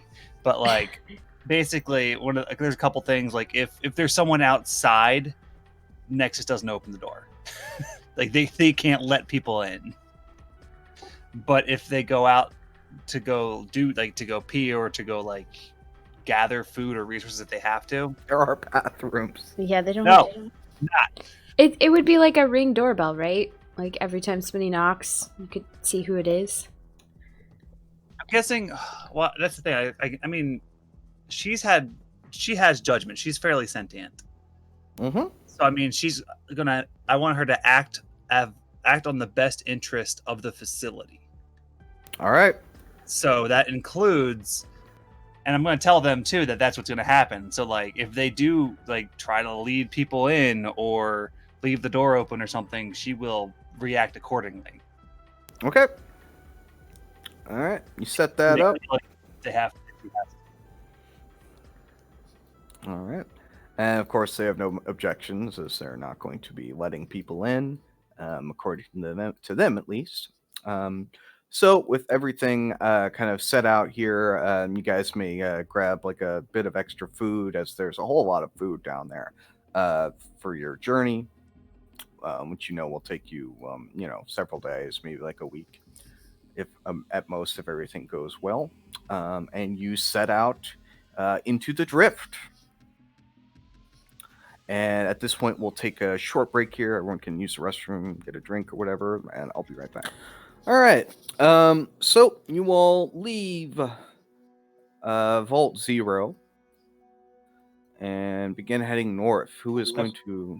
So as we walk away, I'm like, hold on. I pull my book and I click a button on it, and the vault goes beep beep. There you go. You hear the loud beeping, which could be heard for miles around. Who is leading you through the drift here? So I'm not leading, but I am taking precautions. I have my drone doing circles around us about. And I can also take out my navigation tools again. Well, your navigation tools aren't going to be doing you much good in the dense fog of the drift here, but you can roll a survival. I had a question. Yes. We said we couldn't get a vehicle. Never mind. Are there vehicles at Vault 0? Did they use any cargo vehicles, maybe? You did not find any vehicles at all there. No. Not even like a forklift? I'm trying to think if you guys found No, you didn't find. You found a forklift in the other one, but you didn't find a forklift in that one. Okay. Man, I really wanted us to just drive a forklift all the way there. It would take 3 times as long. Just imagine, like, we see a horde of zombies. We're like, we got this. We just thinking, thinking rise like above. I need to buy a car, guys. I need to buy us a pick 'em up truck. Hey, can we just get a lift, like a scissor lift, so we can just stay above all the zombies? Just drive it right through them. If we had killed Von Victor, we could have a helicopter. Damn it. We'll get there. Or we could go to whatever Elysria, that's and kill Von Victor and take his helicopter. Mm-hmm. So me, just so you're aware, me and Von Victor have this game we play where he hunts me, and then he doesn't get me. That's just the game we play. We're going to be playing that for the rest of our lives now. Makes you wonder why he would listen to you about where you went. Because he never knows if I'm telling the truth. All right. So you guys, led by Aurora, which for her, it's extremely difficult, as you don't really have much to go off of other than just doing your best to try and maintain a straight line. But after about a couple hours traveling through the drift, you can see as it starts to thin out. And within another 2 hours, you will basically be completely out of the drift and back into these grassy, yellowed fields that you've come to know this area for. You guys will travel for an additional 4 hours to get your 25 miles in, and at the end of this day, you will start to notice these strange formations, like circular formations on the rock or the mountains to the west. which it doesn't look quite that clear as you're pretty far away, but you just see these really large rings kind of jutting out from the mountains. But that would be far off in the distance as you guys are now. Mountains floating too. That you wouldn't be able to see from this distance. You mostly just see the rings. We're out of the drift, right? Out of the mist. Yep, you're out of the drift. You guys make camp for the evening, and I should have a list here of your watch order. All right, but you guys kind of left with no choice really but to just kind of camp out and just kind of in the middle of these plains with no real protection or anything like that. You set up some watches and make camp for the Alarm. You cast alarm, and even though you will clearly see the good thing you have going for you is even at night here, you should be able to see things approaching you, just given But the alarm flatness. also tells us invisible creatures come through. But you get your long rest in uninterrupted here, and continue your travel for the second day here. As you guys are moving into your second day of travel, you'll see that the ground starts to become a little more rocky and less flat. It takes on more of like a rolling hills kind of terrain where you're kind of going up and getting at the cusp of a hill and having to go back down again. Your sight lines are greatly diminished at this point. And you will finish the day here just cresting on the top of one of these larger hills. And you will see several miles in the distance ahead of you more of these strange ring formations, but not on the mountain, but rather kind of scattered around the terrain before you. Again, you make camp for the evening, and at least this time you're kind of on top of this hill, so you feel pretty safe. At least you know that you'd be able to see things coming your way. You cast alarm and take your watches, but you are not attacked or anything during the night. All right, and the third day. So as you guys set off on the third day, about an hour in, you enter into this area that has these strange ring structures sticking up out of the ground. And just as you do, in the kind of amongst them, you start to see movement of something quite large, some like sort of large robotic figure. As it's coming towards you slowly, um, it looks as though it is damaged or there's something wrong with it. Like it's dragging like half of its body just along the ground before eventually it just kind of stops and falls over like a wounded animal or something like that. Can we tell what it is? You could get closer to get a better idea of what it is, and it's essentially directly in your path forward if you wish to do so. Well, we have a camera. Can we use the camera to zoom in on it? We have a drone. We also have a drone. Yes, that is correct. I'm just gonna walk up to it. As you guys approach, you will come upon this scene here. Oh, A puppy. It's like a giant flea. yeah. Ew. I like it less now. What you see is this very large robot, which its torso is probably like 20 feet long, and it gets as wide, kind of near the back half, like 15 feet tall, just without the legs. The legs themselves are really long, and they look as though if they were stretched out straight, they would probably be about 20 feet long each. Though 3 of its legs do appear to be misshapen or broken. And possibly not functioning as to the reason why this thing was kind of moving the way that it was. You can also see as you get closer that it is emanating this kind of strange blue light out of its back, and these circular structures which kind of litter the ground as well. They're in varying sizes. They also emanate this very faint blue light in these vein-like structures that kind of move through them. How close are you wanting to get to this robot? Oh, I'm gonna touch it. You want to get up and touch it? Okay.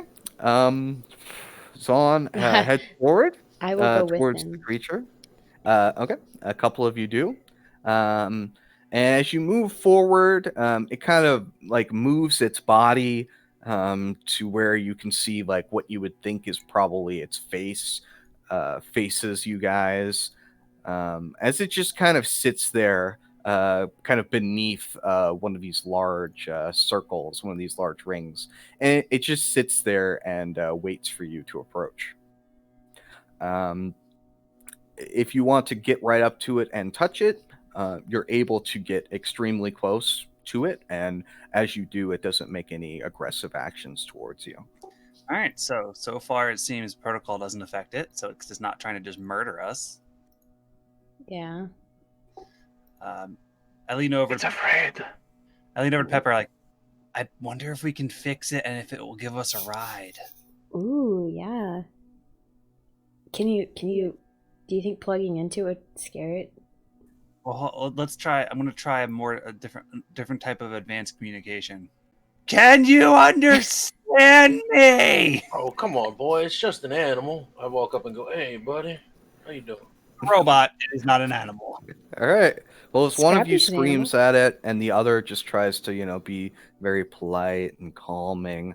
And also, Pepper is kind of looking at the creature, trying to figure out if maybe she can fix it to create some sort of mount for you guys. Pepper, you will notice. Let's see here. 3 of its 6 limbs are all twisted and altered. The main like body of it has like these strange tumorous metallic growths is what they look like. They seem really out of place given like the sleek aesthetic of the creature, so that doesn't look to be by design.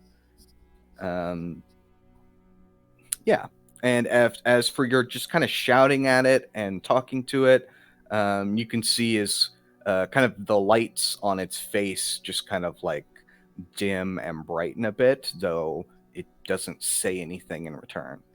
I'm gonna walk up to it and try to pet it. All right, you walk up to it and you pet it, put your hands on it, and it's cool to the touch. Yeah, and it allows it. It doesn't try and stop you or anything. I want to try to cast Identify on it to see if it's under the effects of anything, or see if I can't figure out. Yeah, sure. So kind of looking at this thing and just getting a gauge for what's going on with it, you can just from looking at it, you definitely feel like it's under the effect of some sort of let's see, the Identify spell. Well, actually, you would be able to tell that like these weird growths on it are nanites, just kind of like sticking to it, and its limbs are kind of being slowly like eaten away and modified by this nanite infection that it has. Can I try to gain control of those nanites and just have them fall off?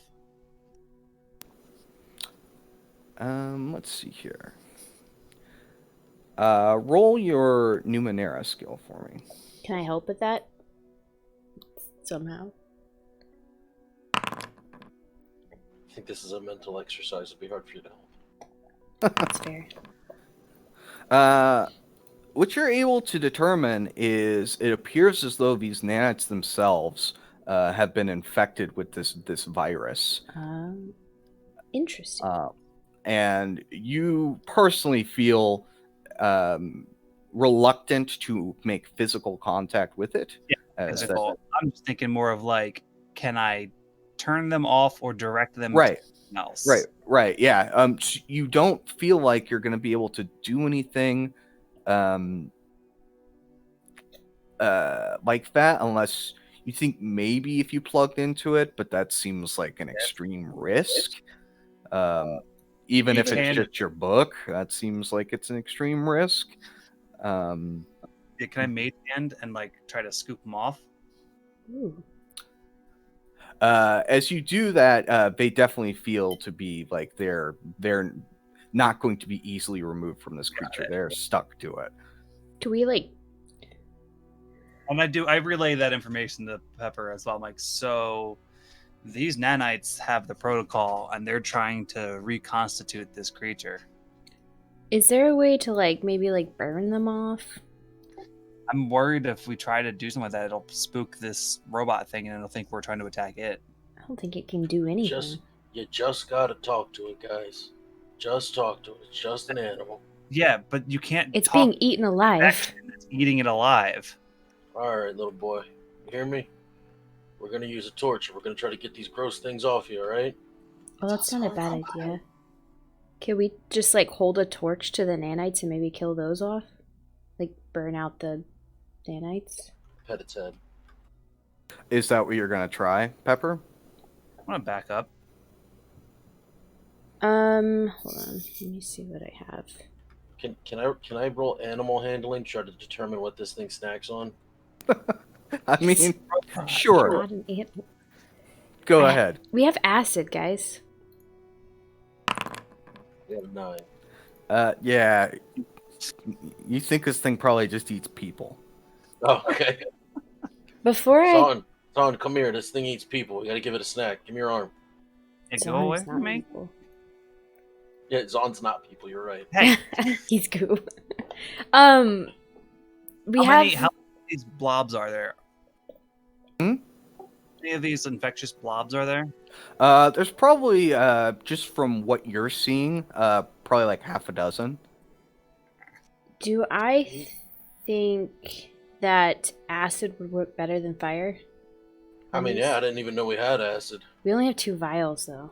Just be careful with it, man. We don't want to harm the poor beast. I know. I feel like acid would be easier to control than fire.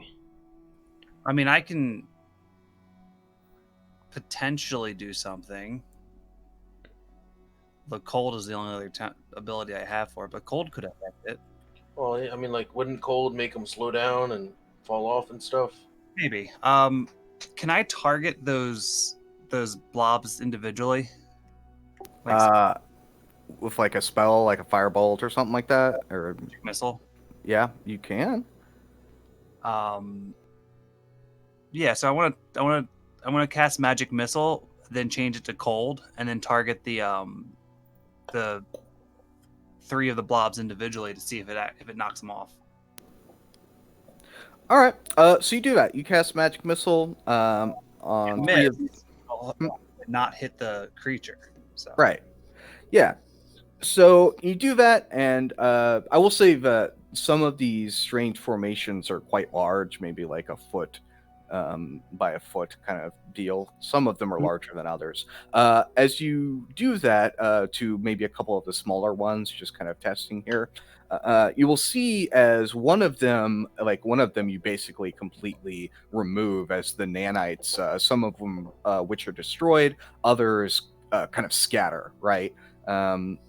And dispersed where you just can't see them anymore because of how tiny they are. But as you do so, the strange robot will kind of lift one of its arms and like gently push whoever's next to it away, and it will also like reach up and try and protect the other growths on it. Oh, they're defensive. They're making him defend them.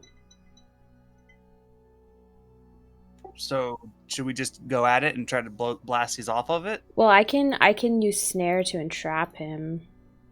In worst case scenario, we're no worse off, and there's a big giant robot corpse, but we can at least try. I mean, we could fix him. Hey, Yeah. so just when you're doing this, make sure you imagine him as a cow. Yeah, let's. You're trying to excise tumors here, guys. Okay, I can cast snare, and if he fails, no, he'd have to move. No, I mean, he's big, right? He is big. He's a very, very large creature. So I'm saying, let's just start blasting at these tumors. Oh, I could make them phosphoresce to make them easier for you. There you go. I doubt that they can have a high dexterity. Yeah. I'm gonna do that. Okay. You throw out a glow stick. Is that what you're doing? No, I got a fairy fire. Yep. Mm-hmm. Now, does it illuminate them separate from the giant creature, or is it all together as one? Said they were separately targetable, so I assumed that this would. Mm-hmm. I'm Yeah. not determine if they are considered the same creature, because he defended them as if it was from himself. So I don't know if we're hurting it when we take these off.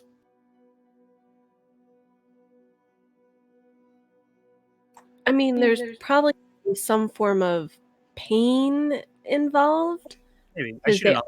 are attached to it. Well, and I imagine Sure. if they're like wanting to finish their protocol, that they're gonna tell it to defend them.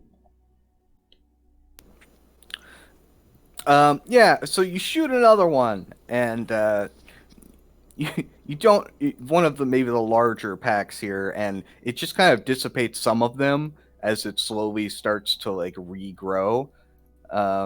And again, the robot is reaching up its good limbs and is trying to protect those places on its body. So I don't think this is working. You should just plug in. I'm not plugging in. No, definitely don't plug in. Yeah, that's what you plug in. Whenever he removes one, can I reach up and try to touch the spot and cast mending? Yeah, you can try. That's what I'm gonna do. We're just gonna. This is the process, I guess. We just keep doing this. Yeah, every time he removes like a tumor thing, I just like touch that same spot and do mending after a second. Okay. And I pet its head. So essentially, you guys are just going to try and blast these things away, and then Pepper is going to try and fix any damage left behind. Mm-hmm. Yep. And I'm All petting right. its head. And you're petting its head. All right, Most sure. important part.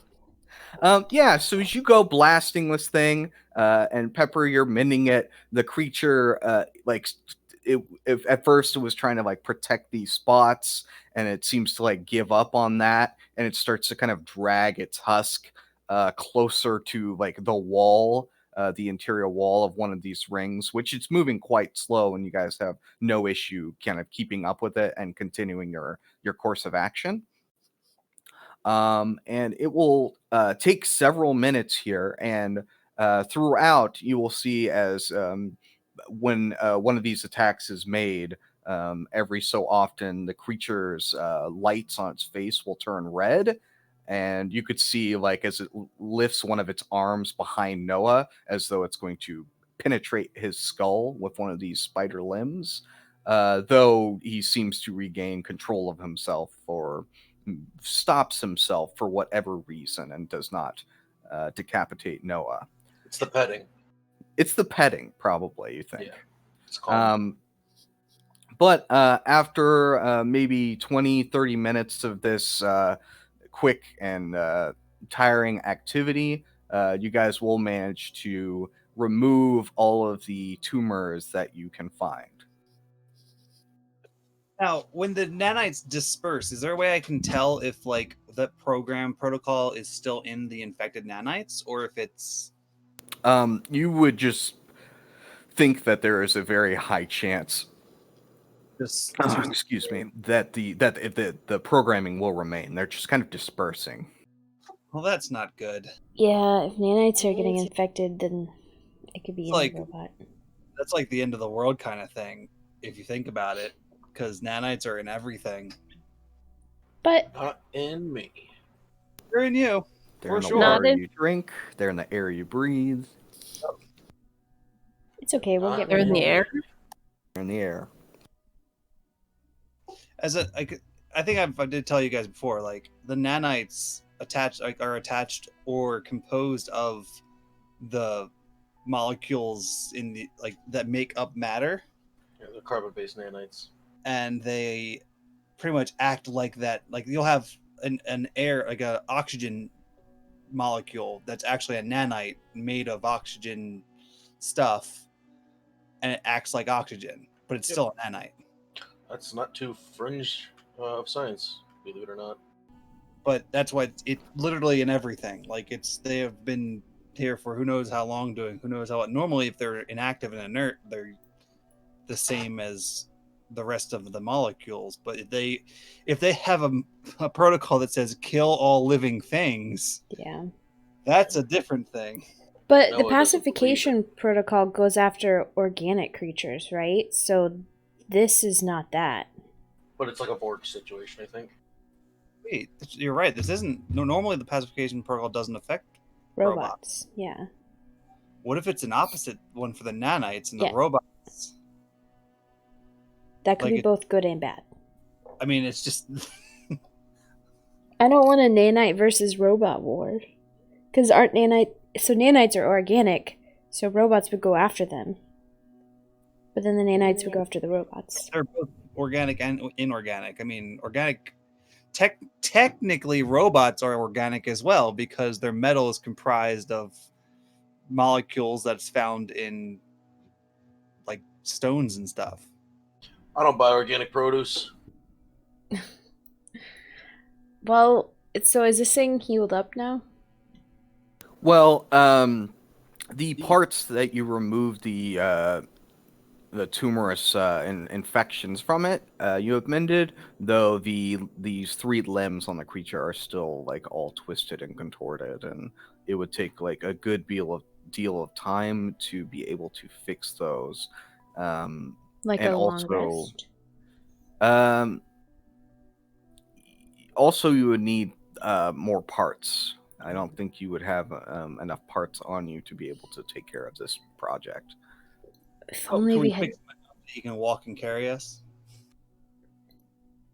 I think it would walk slower than we could. I guess that's true. I think in this situation, we got to carry it. Listen, I have 2 bags of ball bearings. I can make something out of that. We just replace his legs with tracks. Why don't we scout around? Who knows? This might be a herding robot. There might be some other ones around. I guess we'll look for parts in the area. I don't... I Is mean, it- what does it do now? Is it just going to just chill, or is it going off on its own? Or I'm gonna stay here and pet it, so it doesn't go anywhere. Maybe we should just... Okay, so Pepper and Zon, you guys are gonna kind of wander around the area and try and find parts. see where it came from? Maybe find the source of where it got that. I will say that you all did see it coming from the north before it collapsed here. Does it look like it's trying to get away now? No, it's just kind of sitting there. I'm gonna name you Giuseppe. But you guys are scattering out, and you kind of are looking around the local area here, as it's quite hilly. Kind of looking, walking around, trying to find things. You don't find any other robots in this general area. Does it have any logos or anything on it? It has no markings or any kind of anything like that, no model number or anything. I will say this also appears to be an extremely advanced robot, likely not made from the previous, like the last civilization, not the same civilization that made these facilities that you guys are tracking down. So maybe even older. Yes, it does look like a really old piece of technology. Well, I guess we just leave him here. Hope he survives. We can't leave him here. Look at him. He can't walk, though. I pretend to whimper like it's coming from him. Can't take it with us either. Can 6 carry him? No. He's literally This feet are fucking 20 feet long. like this thing's bigger than an elephant. How many legs does it have left? 3. I could probably reconfigure them. Yeah, maybe like give him like 1 good one in the back and 2 good ones in the front.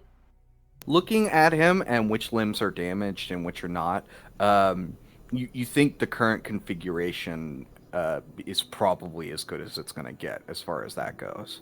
Could we cannibalize 2 of the damaged legs to give him 4 good legs? You think maybe, but the issue is that they're just so like malformed and altered that they don't really have the same structure anymore. Plus, it's gonna. I doubt it'll be cool with us just taking it apart. Yeah, that's gonna hurt. I really don't want to leave this thing here, guys. Well, try to coax it to follow us.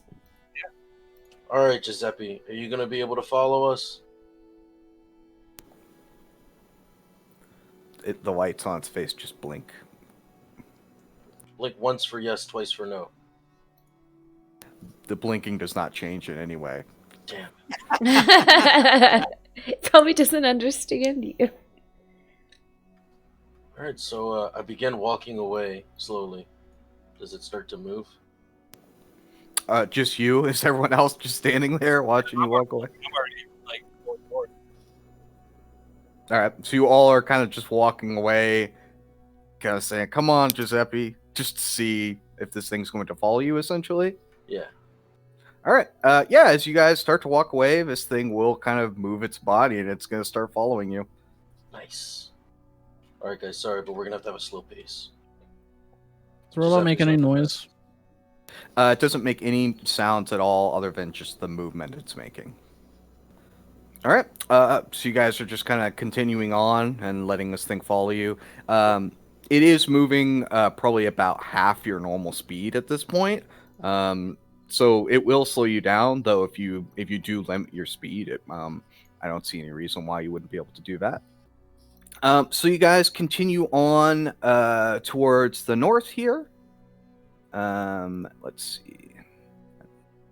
Right about here. And you guys are traveling at about half pace.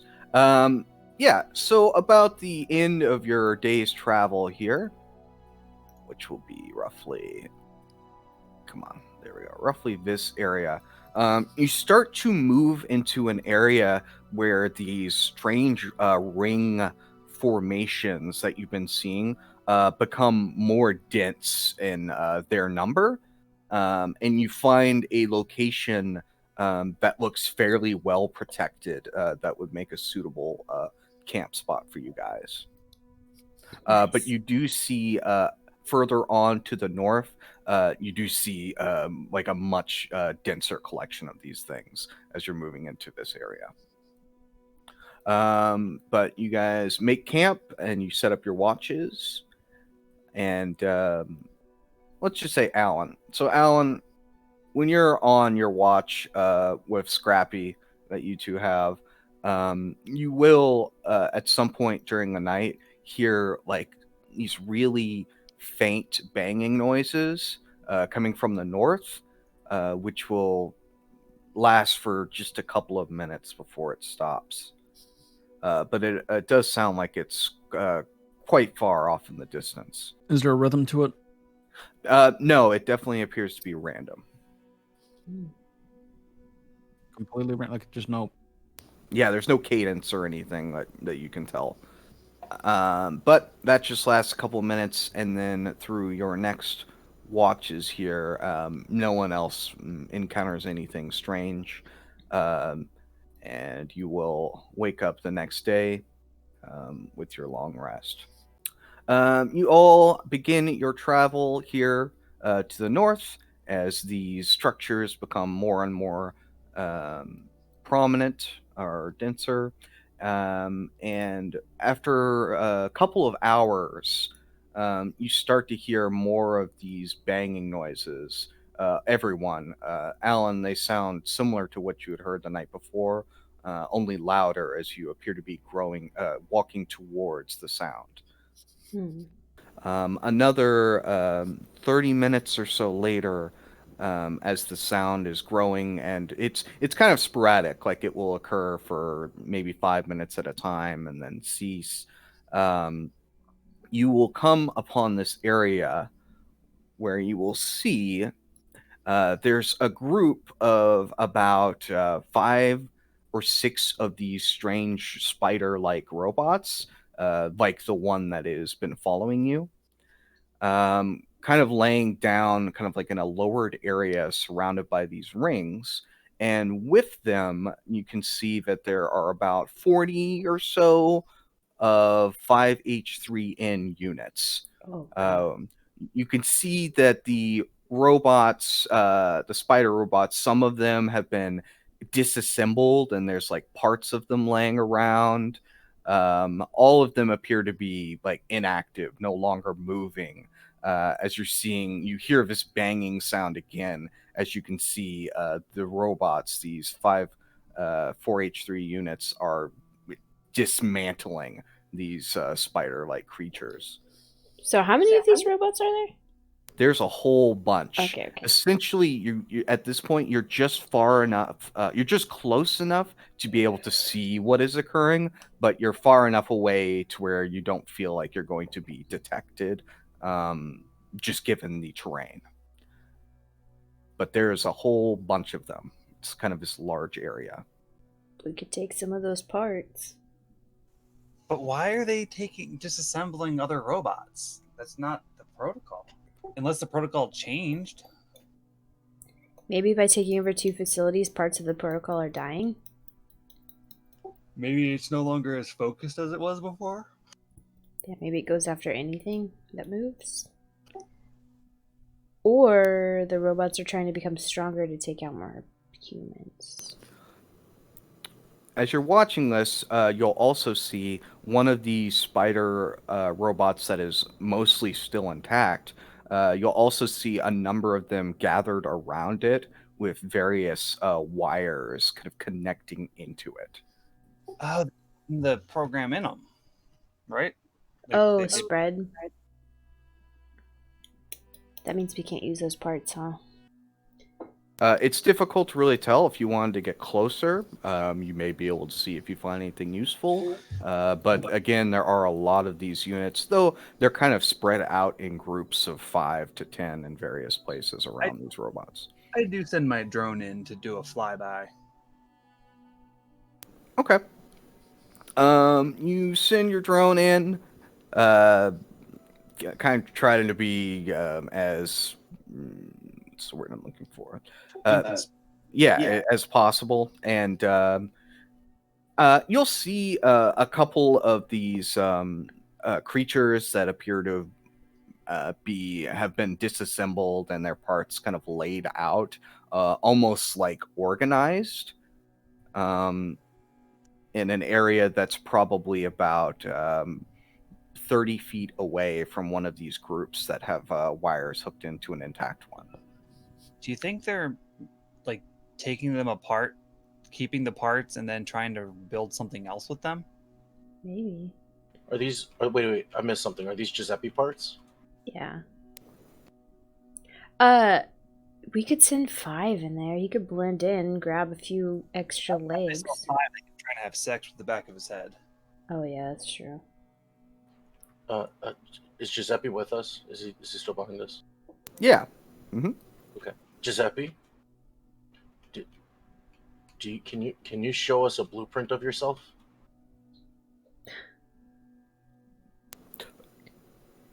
The rest of you may have figured out that you don't think that this robot can understand anything you're telling it. Yeah. But yeah, no, you ask it, and it just looks at you with that light that just kind of dims and gets brighter. You are such a mysterious robot. This is the one robot Noah likes. Hands, but he likes weird, non-talking flea bot.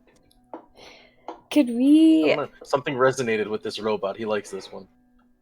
Because you think it's an animal? 'Cause- Okay, does anybody have the ability to disguise themselves as a robot? I can disguise this document and say I that I'm put in charge of robots. on my head. Put a what? A robot head on my head, and I put my jacket around it so it looks like solid. You guys have seen this trick before, and it didn't work out so well. Yeah. I don't think that's gonna work. Why don't okay. I think robots would be a danger too because they seem to be taking them apart. I can maybe make a distraction. And alert them that A lot we're of them here. And well, no, and I'll move pretty far away, and maybe then they'll come towards where I'm at, and you guys can get in there. What time of day is it? At this point, you guys are. It's pretty early still. Okay. You're about 4 hours into your travel for the day. Too bad we don't have any So dynamite. there's like how many? Was it 40 of them? You said. Yeah, there's like 40 of them, kind of split up in groups of 5 to 10. It definitely has to be a sneak, snatch and grab. I'm not good at snatch and grabs. Aurora, how sneaky are you?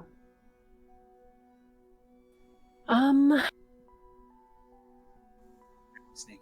I'm pretty sneaky. Does your armor make a lot of noise? No, I have light. Aurora could run in there real quick and grab some things. She's pretty fast. I can do that too. I'm probably faster than her, honestly. Oh yeah, she's like super speedy. And if anything gets close to her, she just runs away. And you're like 100 years old. Probably faster than all of you. Falls over, just standing still. Just, I guess, show me what you need, and I can just go grab Yep. it. We need 3 of those 6-foot giant robot legs. She's not gonna be able to get all 3 at the same time. I'm gonna have to obviously. go and And carry Yeah. them. I'm not strong. You I'm can't just. carry one? Why do we? I'm pretty sneaky. Why do we need them? Well, Giuseppe's, walking limp here. Yeah, just because even when we fix his legs, what is he gonna do? Be a cool Walk at a normal robot? speed. And flash his lights at us constantly? Well, I mean, You you could probably just give don't us. understand him, right? You could probably give us a ride too. Oh, 16. All right, you see as As we're arguing. Alan like lubes up his joints here, like the Tin Man, to be a little bit more stealthy here. Hey, what? I'm gonna get on behind him. He's gonna need a hand. All right, and with the instruction from Zahn as to where he saw these organized parts, Alan, I'm guessing you're making your way towards there. yes. All right. So followed by Noah, you kind of make your way over there, kind of trying to walk behind as many of these ring structures as you can, and keeping low profile. You do manage to approach the area, though you know that if you kind of walk towards these parts, there's a good chance that they would see you. But you're welcome to try if you wish. I grab my rope. Grab your rope. I form a lasso. You We form a have lasso. so many grappling hooks. Yeah, lot of grappling hook. but the chink from metal on metal is Oh, gonna true, alert them. true. So We I'm need- just gonna. We need a rope that has like a suction cup at the end. This is on grass, right? It's actually quite rocky where you are. There are patches of grass though, and so there, it's kind of like a rocky, grassy kind of area. So Where- if I pull this thing, it's just gonna scrape and it's gonna alert them. You definitely think that just given the terrain around you, that if you were able to lasso one of these legs, there is room enough. You feel like you could pull it along a more grassy area and be quiet about it. You think that's possible? Sure, I'll attempt that. All right, roll an athletics. 15. All right, so yeah, the first try, you throw this thing out and you hook on one of the jaggedy bits on one of these legs, and you get a good strong tie to it, and you and Noah can try and slowly try and pull it in here, and you in fact manage to get one of these legs. Okay, now we go and bring it back. Let's go. I'll make our way there. While they kind of go in there, they steal a leg and they leave. does there seem to be like any central hub to this whole operation? Like, is there like a bigger robot with a different colored head? Or, like, is there any kind of order to what they're doing, or is it all just seem to be they're just doing something? Assimilate. As you're observing them and kind of what they're doing, um, there doesn't appear to be any leader amongst them, and also, like even they're not all tethered together through the wires or anything. Some of them are, a lot of them, most of them are just walking around untethered, and you could see as they're working together here with very minimal communication between them. But Alan, 5, and Noah will return with a leg. They need Wait, 2 more legs. 3 total, yeah, 2 more. Okay. But at least we can start getting them to you, and then you can. There fix was them. 3 legs, right? We just need to attach the 4th one to make him walk. True. Yeah, he could just have 2 limp legs. Yeah. Would 4 legs be able to hold up his mass? You think with just 4 legs, it would probably have a good amount of its mobility return to it. Though obviously, having all 6 would be significantly better. Yeah, do we think he could carry people if we didn't get all of them? So you guys can start with making the 4th leg while we try to figure out how to get 2 more. Okay. Sounds like a plan. Yeah, means Do we have a bag full of random stuff yet, or like what do we have left in our random stuff? We don't really have much. We've used a lot of it. Somehow we've managed to use a lot of our random stuff. We have 2 power cores. We can overclock them. As Noah and 5 walk back to the pile of legs, you guys kind of do an inventory of the things you have here, and you do have like a number of just like odds and ends, right? Of different like components from past Numenera that you've disassembled. So you've got little knickknacks to fill in the gaps, so to speak. Little pieces of metal, some nuts, some screws. And I assume with a new leg and removing his old leg, we would be able to reattach a leg. You think so? Probably, but you'll have a better grasp of it once you actually start the process. Okay. And then just remember, none of your washers actually fit any of the bolts you have. But you do have a handful of washers. I reassembled my washers. I guess I'll start working on that then while they sneak in. Like, get a good distance to where we're well hidden and start that. I have a cool idea that I want to try to do. I told Giuseppe to follow them. Can I try to... What would I need to create some kind of signal catcher? A radar? If they're all working in communication, then there's got to be some kind of signal that they're passing to each other. So I want to find if there's a way that I can like hijack the signal to listen in. Yep. So you would definitely need some kind of like advanced communication device, which I do not think that you really. I think the best you have is your book, which is tethered to the facility, and Aurora has a walkie-talkie. But other than those 2 things, Is there anything that my drone saw in the piles of stuff that they had laid out, IKEA style? In the piles of parts and things, you didn't see anything that was obviously designed for that purpose. No. Oh, what about your robot helmet? Rigged for it? Though what you do know, just from past experience, that 5 does have the ability to at least receive transmissions. Though how that works exactly, you'd really have to dig into the the schematic to really figure out the mechanism by which that occurs. I'm gonna do that then, and just try to maybe we can lure one of those robots over, and I can take their head or something. But I'm gonna try to do that because I want to. Basically, there's something overlapping with all the robots, so they're able to work, and there's got to be a source to everything. You know what I mean? It can't be like they're all just working independently because they're working together, obviously, right now. Mm-hmm. Yes, they are working in unison. Because so far, they're just about my brain thinking. whenever they see us, we're trying to just kill us. Now they're working together to do something, and that seems strange. Well, they were working together to try and kill you previously, but yes, this is different.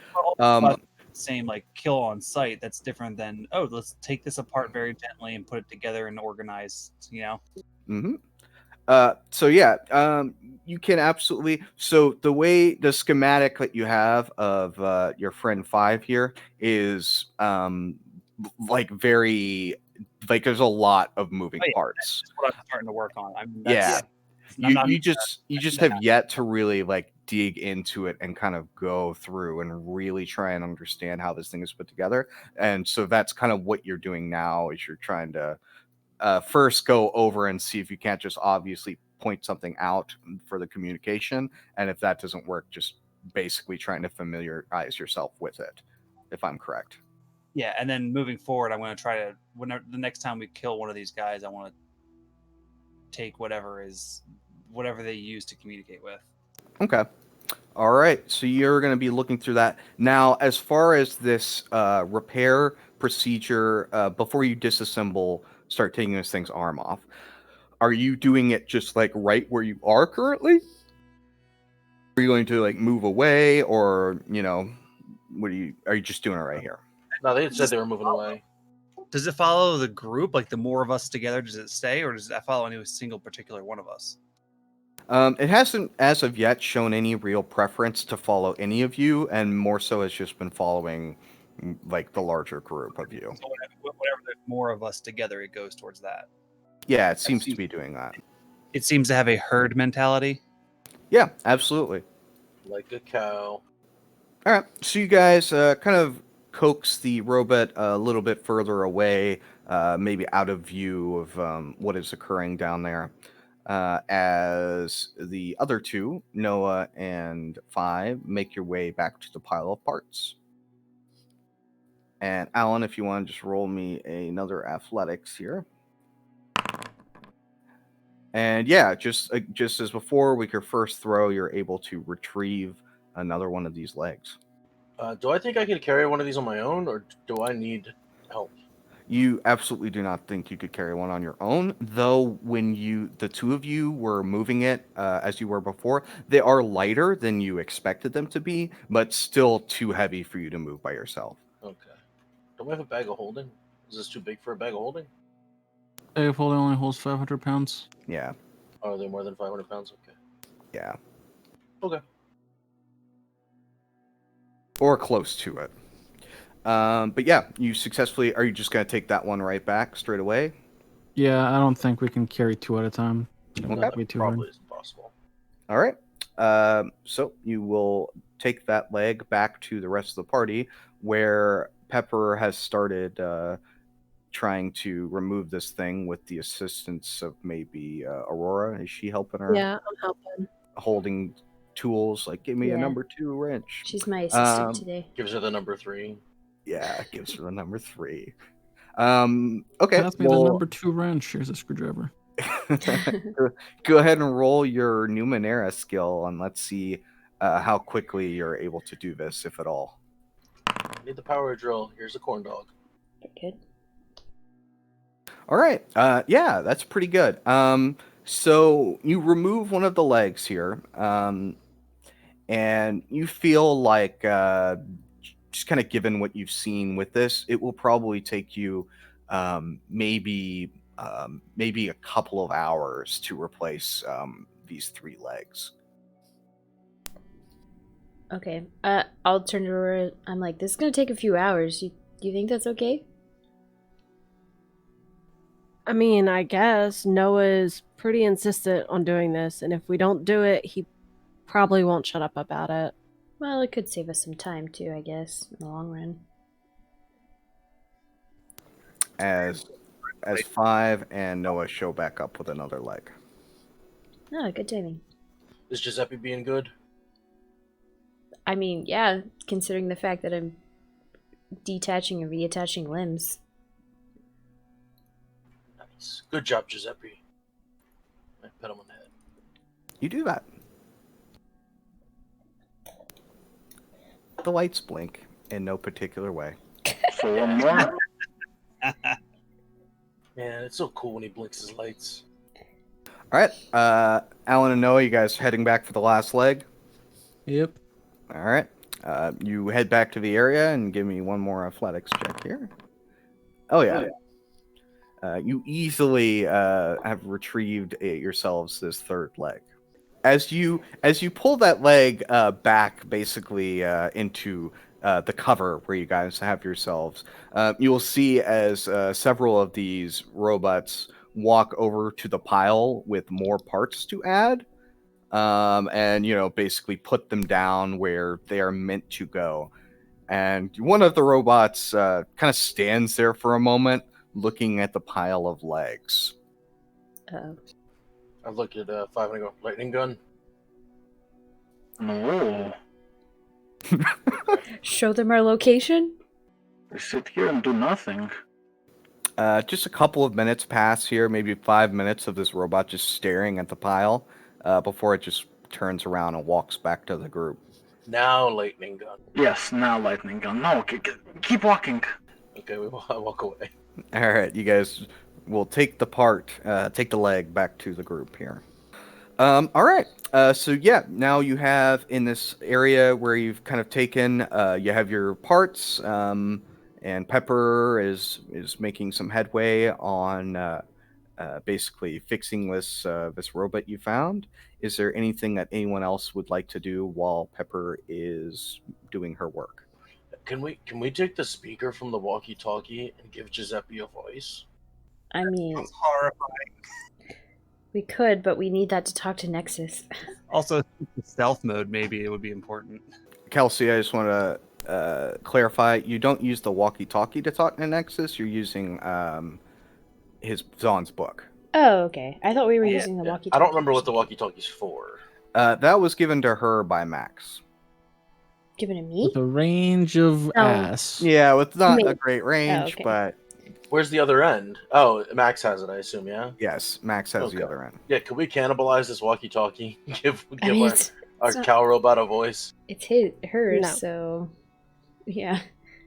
This random cow robot. We're investing a lot into this cow robot. Yeah, you are. Like half a session. But hey, I Worth mean, it. whatever. All right. So is there anything anyone else would like to do over this? Something reasonable anyone would like to do over this period? Does Giuseppe have a cab? A cab for you to enter? Yeah. No, it doesn't. At least Okay. not that you can, obviously see. Okay. Do I need a roll for each leg? No, you don't. Okay. Essentially, your role has just told me, that you're going to be able to do this over just a couple of hours here. Nice. So if the party, we can fast forward here time unless the party wants to do anything while this occurs. I make dinner. I'm looking through to find out what I need to steal from the next dead robot I find. Yep. That's what you're doing. And go ahead and roll your Numenera for me on that to see how quickly or easily you're able to do this. So yeah, doing 14, doing just like a kind of a quick swipe through to see if you can just spot anything quickly without having to dig into it. You don't find anything, so you definitely feel like you're gonna have to really go into this. And Also, when Five comes back, I'm like, hey, Five, can you just browse through the radio stations?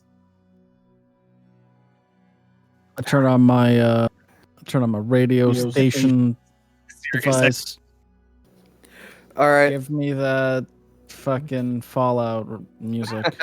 Yes. So essentially, you're trying to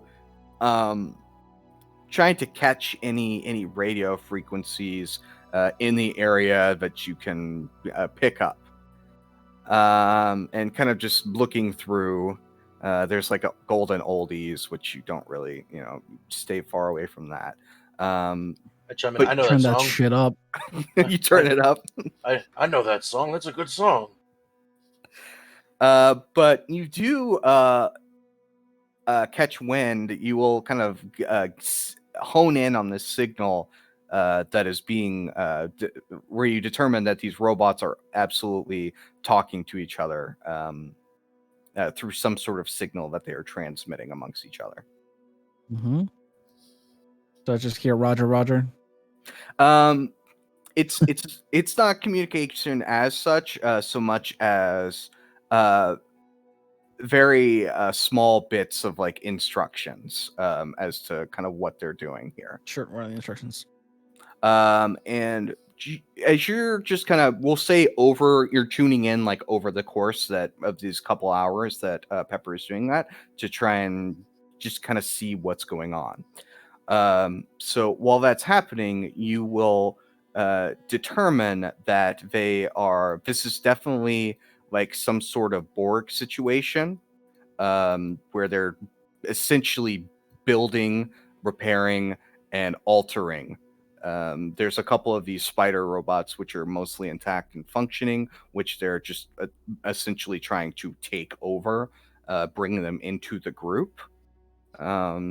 Also, you don't detect like really any kind of like source or like lead program or robot or anything for this. It just seems to be more of like a hive mind situation. But that is what you're able to learn over these couple hours. After which Pepper will have successfully repaired this robot. Does it let us ride it?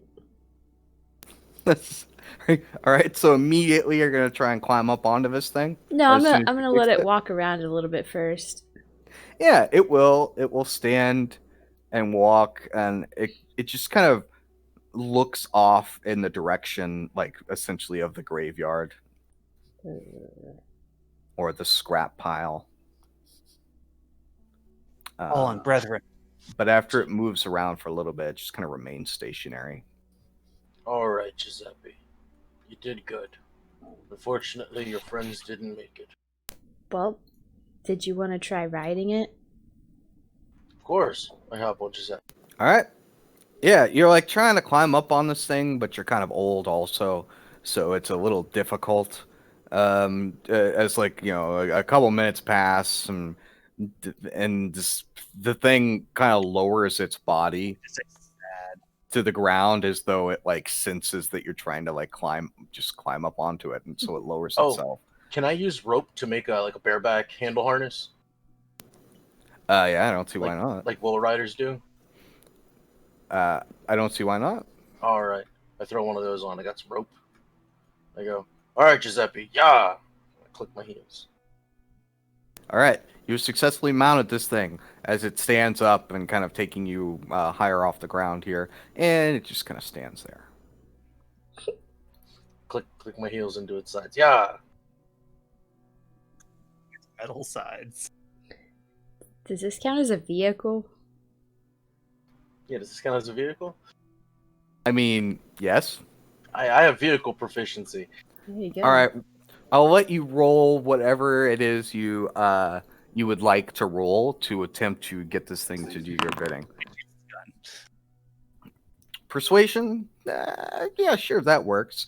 All right, so basically, Noah's sitting on top of this thing. He's got it, this rope wrapped around it he can hold on to, and he's clicking his heels, trying to get this thing to move, and it's just not budging. But he's able to kind of tug on the rope and try at it for long enough, over a period of maybe 15 minutes or so, where the robot will start to kind of just walk forward. All right. You guys getting on? Can it hold all of us? I don't know. Yeah, it's 20 feet long. Okay. All right, Giuseppe, lower yourself. We need to come up with like one-word phrases. Down. Yeah. Yeah, so Siéntese. it's not really figuring out what you're trying to tell it, but if anyone like tries to climb up onto it, it will lower itself and allow that to occur. Okay, I'll get up. You get on top. It's gonna take some training. We get on Does the the- robot. Does the entire party climb on the back of this thing? Scrappy does not. He will walk alongside it. Can he keep up? Yeah. Giuseppe's not really that fast. all Giuseppe's six just so we legs don't now. have to walk. I don't know. Let's see how fast he can go. If Scrappy can't keep up, he can crawl on top. So what I'm thinking is you get one of those power chargers we got, hook it up to his power, overclock. And explode. Let's see what it can do first. Okay. All right, with the majority of the party on your new friend Giuseppe, Noah, which way would you like to have him/her go? It. I don't know. Which way are we going? Are we just going that way? Because point essentially, dead in front of you towards the area you're trying to get is through the Pit. the graveyard, essentially. So, Oh, we give that a wide berth. all right, are you going to go towards the mountains or towards the east? We'll go. We'll loop around towards the east, around the graveyard, probably like maybe 500-600 feet around the graveyard, and then head back north. Okay. All right. I go to Giuseppe. I go, Giuseppe, show me the meaning of fast. As you guys are kind of on the back of this thing here, giving it these other robots a wide berth, about an hour into this thing, as Noah's trying to coax more speed out of it and just basically trying to train it, I assume. Yeah, you're able to kind of get like a little bit more juice out of it. Though with all the time and everything you guys have spent on this today, you will not make it very far before it starts to the sun starts to set. You guys sleep. I'll ride through the night. Sounds very uncomfortable. I mean, we have a robot, so. Well, maybe. Is Scrappy able to keep up with it? Yeah, Scrappy Okay. can keep up just fine. Okay, cool. We'll make up some time tomorrow. Scrappy's probably the fastest member of the group. Probably Scrappy and Aurora, but yeah. Yeah. Mhm. Mechanically speaking, I'm the fastest member of the group. You got 40 feet of movement? Yeah. But if no one believes you, it doesn't really matter. Why? Yeah, So but I get all three of more you are the movement next fastest. level. So is the party? It will be like difficult to really rest on this thing, but you don't think impossible. So the question is the party going to stop and make camp, or are you going to try and just take a long rest on this back of this thing while Noah pilots? I'm gonna say I would want to stop just Yeah. because we can't see as well in the dark, and You talking about Giuseppe's got lights? that's the problem. Mhm. That seems like a bad idea. We'll just stop and maybe we'll catch up some ground tomorrow. There's at least 70 of those robots nearby, and this thing is not particularly quiet. It's not as loud as you were expecting it to be, but yes, still not really that quiet. And Can if this we're- climb vertical surfaces? You aren't sure? We'll find out. This is a good opportunity for us to rest. Then I'm gonna try this. All right. So you guys will hop off this thing and kind of make your camp here.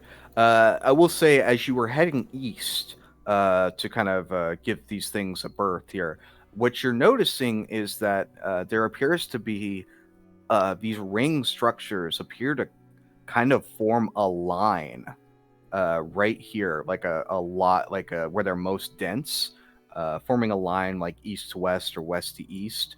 As you can see ahead, maybe just a couple miles away, you could see it's like they kind of stop and start to spread out again. So this area is important for something. You're not exactly sure what this was used for. But you do get off and begin to make camp. All right, you guys make camp. I'm gonna go do science. Okay. All right, never him again. Giuseppe, we're gonna go try to climb that ring. Okay? Don't break the robot. I just fixed it. If this thing can climb up walls, we have a whole new dimension of travel. You know that, right?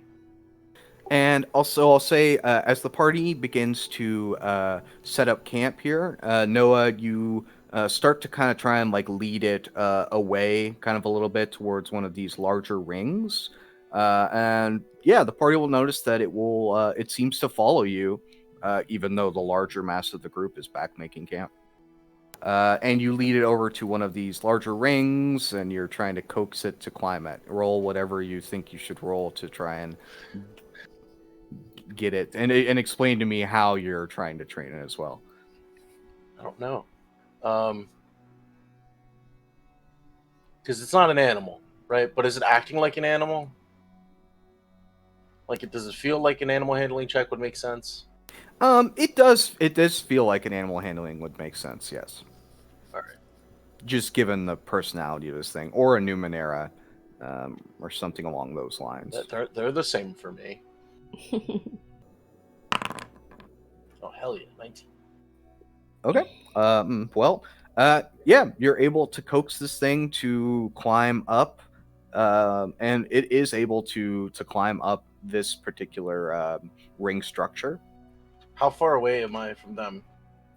I would, as far away as you would want to be, I would think maybe, just in my head, you were like maybe 30, 40 feet. Yeah, that's what I wanted, exactly. So as people are climbing up this vertical surface, I look back to them and I go, "Hey guys, hey, I'm on a wall." I will say though, the manner by which it does climb this thing isn't like a stick to it situation. It's No, more it's of like, plunging its legs Yes. into the wall. yes, exactly. It's just stabbing itself into the wall and climbing. Yep. And these walls are made of stone, right? Like the big ring structures, they're just made of stone, right? They do appear to be made of stone. Now a little further up, how high is this one, yo? Any of these kind of around you, the largest one would probably be only maybe 20 feet tall. All right, I want to get on top of it and look down, kind of like the row, and try to see maybe what like the overall shape of them. Like, are they making a shape? Yeah, so standing in the middle, kind of from up on top, it does appear as though the larger ring structures that are completely intact, at least, do appear to like make a line going from east to west or west to east. Is there almost something on a the straight- ends? Is there's well, you essentially they go. This line goes for as far as you can see. Yeah, and we're like in the middle of the line somewhere, right? Yeah, you're somewhere in the middle. You're not sure where exactly. And they're all lined up, so like their arches are all in the same direction. Yep, exactly. They're almost like a straight, like if you threw a ball or shot a gun, you'd be shooting through the rings. Yeah, it's a bunch of rings. Is there any text or anything on these rings? Text? Yeah. No, there's no text or anything like that. There's just these weird blue like veins that are emitting like this dim blue light. And Giuseppe makes blue light, yeah? Yep. Giuseppe, what are these things? We're gonna go back to camp. Alright, Giuseppe, let's go down. All right, you guys go down and head back to your camp. Does visually inspecting, is Giuseppe armed with anything? Or is he just a walker? It looks like it's just a walker. There's no obvious weaponry on it. Alright. Otherwise, they would have killed some robots. May have been a lot more robots when they started. Who knows? Oh, that's true. Over a long rest, is there a way that I could attach a shield to Scrappy to give him like a turtle shell? A turtle shell? To make him harder to hit? So, here's the thing. So, essentially, just like the way that a shield works, where you're physically trying to move it to deflect blows, he wouldn't be able to gain the same benefit. However, I would let you, if you wanted to attach some sort of turtle shell to him and use one of your infusions, you would be able to give him a bonus to his AC that way. But would it give him 2 armor? Just one. Yeah, I'll hold off on it for now. All right. Zon, over your long rest, I'm guessing you're digging more into these files, Yep, I'm just into the schematics. seeing that they're working together more. I want to be able to find out how and try to create something that I can maybe find out where. Oh, Pepper, when I climbed the rings, they got like these blue veins in them. I don't know if it's like wires or something, or some sort of energy source. They're the same blue as Giuseppe's eyes. Well, and also its back. It's got like this big glowing, like sphere near the back of it. Yeah. There we go. So, Alan, is there anything that your character's doing? Nope. Nope. Okay. Aurora? I think I heard a no. Okay. I guess that's everyone here. No, is there anything he's doing over a long rest? I would like to try to. Is Pepper doing anything? No, I'm just looking at this shield and trying to figure out if I can make it useful. Would you like to help me kind of map out the biology of Giuseppe and see if maybe there's, because we know that he's super high end, right? Like he's super high tech. He's not even from the last generation. Right. So learning from him would be pretty useful. It's true. We could have Zahn plug into him now. It's up to Zahn. He was uncomfortable with it before. Yeah, but now he doesn't have infected nanobots. True. Zahn, how would you feel about that? Yeah, I mean, I could probably plug into him now. He seems to not be made of death. Yeah. Well, we don't know that. I plug my book into him. He might be a walking death machine, and we just don't know it. All right. So you plug your book into the robot, and essentially, here's what happens. Whenever you move to it and you kind of like draw out the cable and you're looking for somewhere to plug it into the robot, it appears to just kind of be watching you and seeing what it is you're trying to do. You don't find any port or anything that you can plug into, but then suddenly, kind of on the front of it near its face, you can see as its shell, the actual metal structure making up the exterior of this creature, kind of molds and shifts and turns into a port for your thing that you're holding out. Thanks. And I plug it in. So, wait. Let's be clear about what happened just now. You saw that Giuseppe saw what you wanted to do and modified himself to make that happen. You saw that, right? And you plug into it, and essentially, you're not getting a whole lot of information through your book here, other than status, as far as if there's anything wrong with it, and it appears to be, probably 90% functioning. It's in good working order. You can't find out what original intent was for it or anything, or what it's. No, you wouldn't be able to figure that out through just hooking up the book. I don't think you'd be able to get that information from it. I could go into it to find out more, I guess. It's up to you, bud. Just don't. I mean, we may have cut out all of the bad stuff, but just be careful. There's a chance. I mean, if there's something in there, I don't think I'm just going to automatically get destroyed. I think I have, brain antivirus. Yeah, I mean, how would we know? Say for instance, you're in trouble in there. How do we know if it's safe to rip you out? Oh, don't do that. Don't do that. Okay. All right, cool. Because then I'm pretty sure that if you do unplug me, and I'm in there, I think my body would be empty. So then I'll just I shoot you in the face. Hey, it's been a while since that's been your reflex answer to stuff. That's progress. Yeah, you didn't want to do that with Giuseppe's. Well, that's the thing is if he's stuck in there, if I shoot him in the face and then we bring him back to life, we're good, right? I don't. Yeah, I think I might still be in wherever I'm plugged into. Let's try the brain cord. I've only done it once and it didn't seem super negative. Also, let's not. I swap cords. I look at Giuseppe and go, Giuseppe, it'll be okay. Our friend is just gonna kind of mosey on in and scope you out, make sure everything's okay, work in order, right? Can I plug into my book while it's plugged into Giuseppe and use my book kind of as a buffer? You just have the one port. Well, he's daisy chaining. Yeah, so I would use it is it just is the plug as well? Does Nexus have a port though? I think Nexus just has the one as well. so you wouldn't be able to daisy chain it in that way. Yeah, I was just trying to use Nexus as like a buffer. Mhm. Yeah, you don't think that's going to be physically possible until you develop another port. All right, yeah, then I'm going to just plug straight into Giuseppe. All right. You I did say until you develop another port. Just saying. So you plug into this strange robot from dubious origin, and yeah, you plug into it, and which you get a sense of this creature. You're getting much more information than you were through your book, and you will discover that this thing does possess some minor intelligence, like its ability to kind of think and understand. You would think would be on par with like a very young child.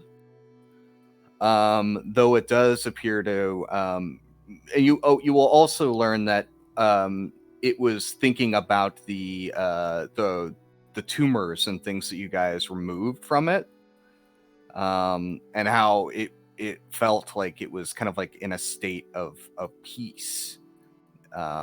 Like it just felt like something that it wanted to experience. Like you just wanted to see where it goes. Um, as far as what other information are you trying to gather from this creature? Yeah, like what I was trying to see what it was doing, like why is it here? Like basically what it like things are created with purpose, and I'm assuming that maybe it had a purpose, or maybe it's and with the light connected to the rings, maybe there was some kind of symbiotic connection between the two. Yeah, you'll get a sense. You'll come to an understanding that this thing, it gets its power from it. Essentially, these rings are like a power source for it, and that whatever these ring structures are, these two creatures were kind of built together to interact with each other. Though the purpose of that, you would not discover through this. Yeah, as far as the origin or why or what, you do not know, though you do know that that is what the interaction is there. So that I'm just gonna disconnect then and be done because that's all the information I needed. But then I will turn to Pepper and Noah and say, "So remember those tumors on it? Yeah. It kind of misses them because it wanted to see how it would turn out." Yeah. No. But that's the thing. Like with children, you don't want them to. You don't. Children like fire, but they shouldn't touch fire, right? Zon, did you pick up nanobots from the obelisk? Because what if you did, and then that got out, and now it's infecting the world? I mean, I doubt it's my fault, but I'm not blaming you. It's definitely Five's fault. He wanted to go in the obelisk. well, I think honestly the obelisk would have just been letting them out in general, but I don't know. It does seem to have some connection. It's that, like, remember the wall people? Yeah, that's what I'm saying. Is what if there's a second virus, a see where this goes virus, and it's fighting the pacification protocol, and that's why the robots are attacking it, and it can infect both organic and robots. That's bad. Well, it's kind of even more weird because that second virus is turning us into robots, turning robots into people. But What if yeah. Giuseppe used to be a cow, and it turned it into a robot? Oh, It's it still- was it's still Giuseppe kind of a with cow. connected to the ring systems here, like it uses that as energy. So What Well, if the can we- mountains? Can we leave? Can Giuseppe leave? probably, but I think he'd run out of power eventually. Oh, Can we I find? think so. Is there alternate power sources? I don't know. You were just inside him. Yeah, and the power that he uses is from the rings. Yeah, but why didn't you? Could we find out if there's alternate power? Well, what I kind don't of think power that- is it? Can we store it? It's just power. It's whatever this type is. I mean, you understand, like. So this was built 2 ages ago, right? It's not going to have a schematic in it about the ages after it saying what powers it can use. Well, I know, but if it's like a plasma kind of power, we could scoop it up and put it in a bottle. Yeah, like it's You a can check the rings, see if there's a way to collect the power. But even then, we'd have to come back to the rings to get more. Well, how long is Giuseppe's battery? Well, we'll have to see where this goes and find out. If we leave him here, the robots are going to try to take him. And they're Can't going to do get that. him. Or the nanobots are going to get him. Right. I say we're already on one mission to kill a virus, so we should just continue on that and see what happens to Giuseppe. All right. So you guys get set then for a long rest. Yep. All right. And as you do so, you will see as Giuseppe moves over to one of the rings and kind of plants itself there. Does it look like it's charging? Does his blinking change? As you move over to kind of try to inspect exactly what is going on here, you could see that the veining light emitting source on the rings here does kind of get brighter in the area where Giuseppe is laying. And it is not really it's not connecting to it, so whatever it is, this is like some sort of wireless transmission. You can also see that there are a number of other like glowing rocks kind of scattered around the area as well, which they kind of are all like roughly the size of a basketball. And a couple of them near Giuseppe will also, the lights in them will kind of brighten as well. Those in just the immediate vicinity, extremely close to it. Are they attached to the ground? If I try to pick one up, So you try and pick one up. It's kind of heavy, but given enough effort, roll a athletics check. Actually, let's see if you break your back. Yeah, so you do hear a noise that you don't like to hear come from your back, and you're not. You are able to basically move it though. It did appear as though it was like pretty stuck to the ground, but you were able to remove it and kind of roll it away, and it still continues to illuminate even though you've kind of rolled it around here. Hey, Six, can you pick this up? I got a thing going on and I can't really pick it up. Yeah, but how are we going to carry it? I mean, it's not that heavy, and we have Giuseppe. Literally just tie giant rocks to Giuseppe. Put it in the bag of holding? That might charge him. Yeah. It's pretty small. Just would fit. Yeah, it's heavy. We wouldn't have much weight capacity left in there. I guess I could try. So yeah, Aurora, you go to lift this thing. You are able to pick it up. You don't hear any strange noises coming from your back. You'd think this thing probably weighs about 75 pounds. Yeah, we could totally take that in the ring. All we have in the group Blue is like a few Numenera objects, a shield, and some hunting traps. Does it stop glowing when she disconnects it from the ground? Nope. You pick it up, it continues to glow. Yes. I think we might be able to take this with us to charge Giuseppe with. We'd probably bring like 2 or 3 of them, yeah? I mean, sure. Alright, open up the bag. Let's get them in. So you put one of these things in. You pick up one of these rocks. You put it through. Are you just going to take one, or how many are you guys going to take? I'm thinking 3 at least. Okay. So during the sleep times, though, I'm gonna get up during Pepper's watch. Yeah, so I'm gonna wake up Pepper for her watch if nothing happens on my watch. Yeah, you guys are in a pretty safe area, other than the nearby. They're busy. Vibes. Yes, they are. I'm gonna go to Pepper and be like, so I found something out, Pepper, that you might need to know. What? So I'm not exactly flesh, apparently. Well, yeah, I kind of assumed that. Yeah, but also, my nanites aren't doing so good. What do you mean?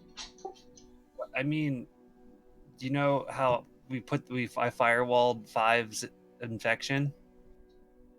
Mm-hmm. So I kind of had to do that to myself. Oh. Yeah, don't tell Noah, because his answer to anything is shoot it in the head. I don't even think that would work, honestly. No. I don't either, but I still don't want him to know. Yeah. But I was thinking about stuff, and you know how I turned to goo? Mhm. I don't think I'm real. But of course you are. I poke him. No, I get that, but like, I don't remember being a kid. Oh, you think you were invented? Yeah, I think I might have more in common with 5 than I do with you guys. I heard my name. Hmm? Go back to sleep, robot. Okay, beep boop. Interesting. Yeah, like my most recent memory is when the guild found me in a collapse. They told me that my clan was killed in a collapse while we were scavenging for Numenera. Do you know where they found you? Yeah, it's out in this place that I tell her.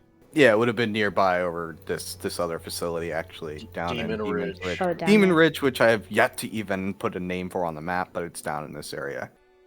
Do you think they might have saved you from the same situation that Aurora was in, but like instead of turning people into robots, they turned them into goo or created people from goo? Well, I don't know, but like they always valued the book over me. Yeah. So I wonder if like I am the book or something. Does that mean you're Nexus? No, Nexus is just an AI that I've let live in my book. But I will say when you were a goo person or goo thing, if not a person, you didn't reform until we fixed the book and put the book inside of your goo. yeah, so I think I'm definitely connected to the book because the guild made it very clear that they would have killed me if they could. Oh, maybe you can't be killed. Well, no, I mean, if they killed me, the book goes away. Is what they made it sound like. Oh, and they needed it. They just want the book. So, I'm thinking I might be less real person and more techno person. But I'm Person made of nanobots that Yeah. the book put together yeah. to carry it around. So unless I do know things in the past and I was something, and there's a good chance that the guild has that. Maybe like your real body is there? Yeah, or like a memory, or they have my memory or something. Do you think the guild is advanced enough to take that though? Maybe. I mean, they've got all kinds of crazy advanced stuff that they found. So that's what I'm thinking. I'm thinking that the guild's the only tie I have to my past? Question mark. One. That's the thing. I gotta know if I actually have a history or not. Like if I'm brand new and I'm only, I guess that would make it a year, or who knows how old I would actually be. Then that's fine. But if there's something farther in the back or something I was supposed to do, I kind of want to know. Well, yeah. Well, I mean, whenever we head down for that facility, we'll just make a snatch and grab at the guild and snatch your information. I know one other person that might know something about it. Noah? On Victor. Oh. So. Is he a robot? He's not a robot, right? He just has cool armor? It's cool armor. Okay. Basically, if Noah had an unlimited supply of funds and resources, the whole world would be dead. Yeah, that's what Von Victor is. He's just Noah, but with better funded. It'd be easier if he was a robot, because then we could just take his memories. Yeah. Ooh, actually, we know a place where they take brains and put them in jars. That's another thing I'm thinking is maybe they have a way of accessing taken memories or something. That's the concern that I'm having. So if you see me starting to wig out or go crazy, I guess that's why. Yeah. Basically, we got to keep your book healthy to keep you healthy. So, that way. Do you think you're infected with the pacification protocol, or maybe this new one? It's whatever can get into the nanites and get into 5. it's not the same protocol as before, but it's whatever this new thing is. Does that mean since we found out this new protocol, we get to name it? I guess. I mean, unless it has an actual name already. Oh. PP protocol. Or I guess it's just Little PP. It's just PP because pacification protocol. Maybe one's pacification, one's purification. Oh. Purification. Well, why is it always like see where this goes? Maybe that's the pacification side of it. Just makes them passive and want to see how it goes. But I think we should avoid wall people. Yeah, or obelisks for that matter. So if we find the obelisk, we can probably get back in there and beat it out of them. That's true. We were kind of nice to that guy. We didn't get much information, basically. Oh yeah. Have a good watch. I'm gonna go, I guess, sleep because I think my body still needs that. All right, but yeah, good sesh, guys. That's where we'll end it. Pick it up there next time.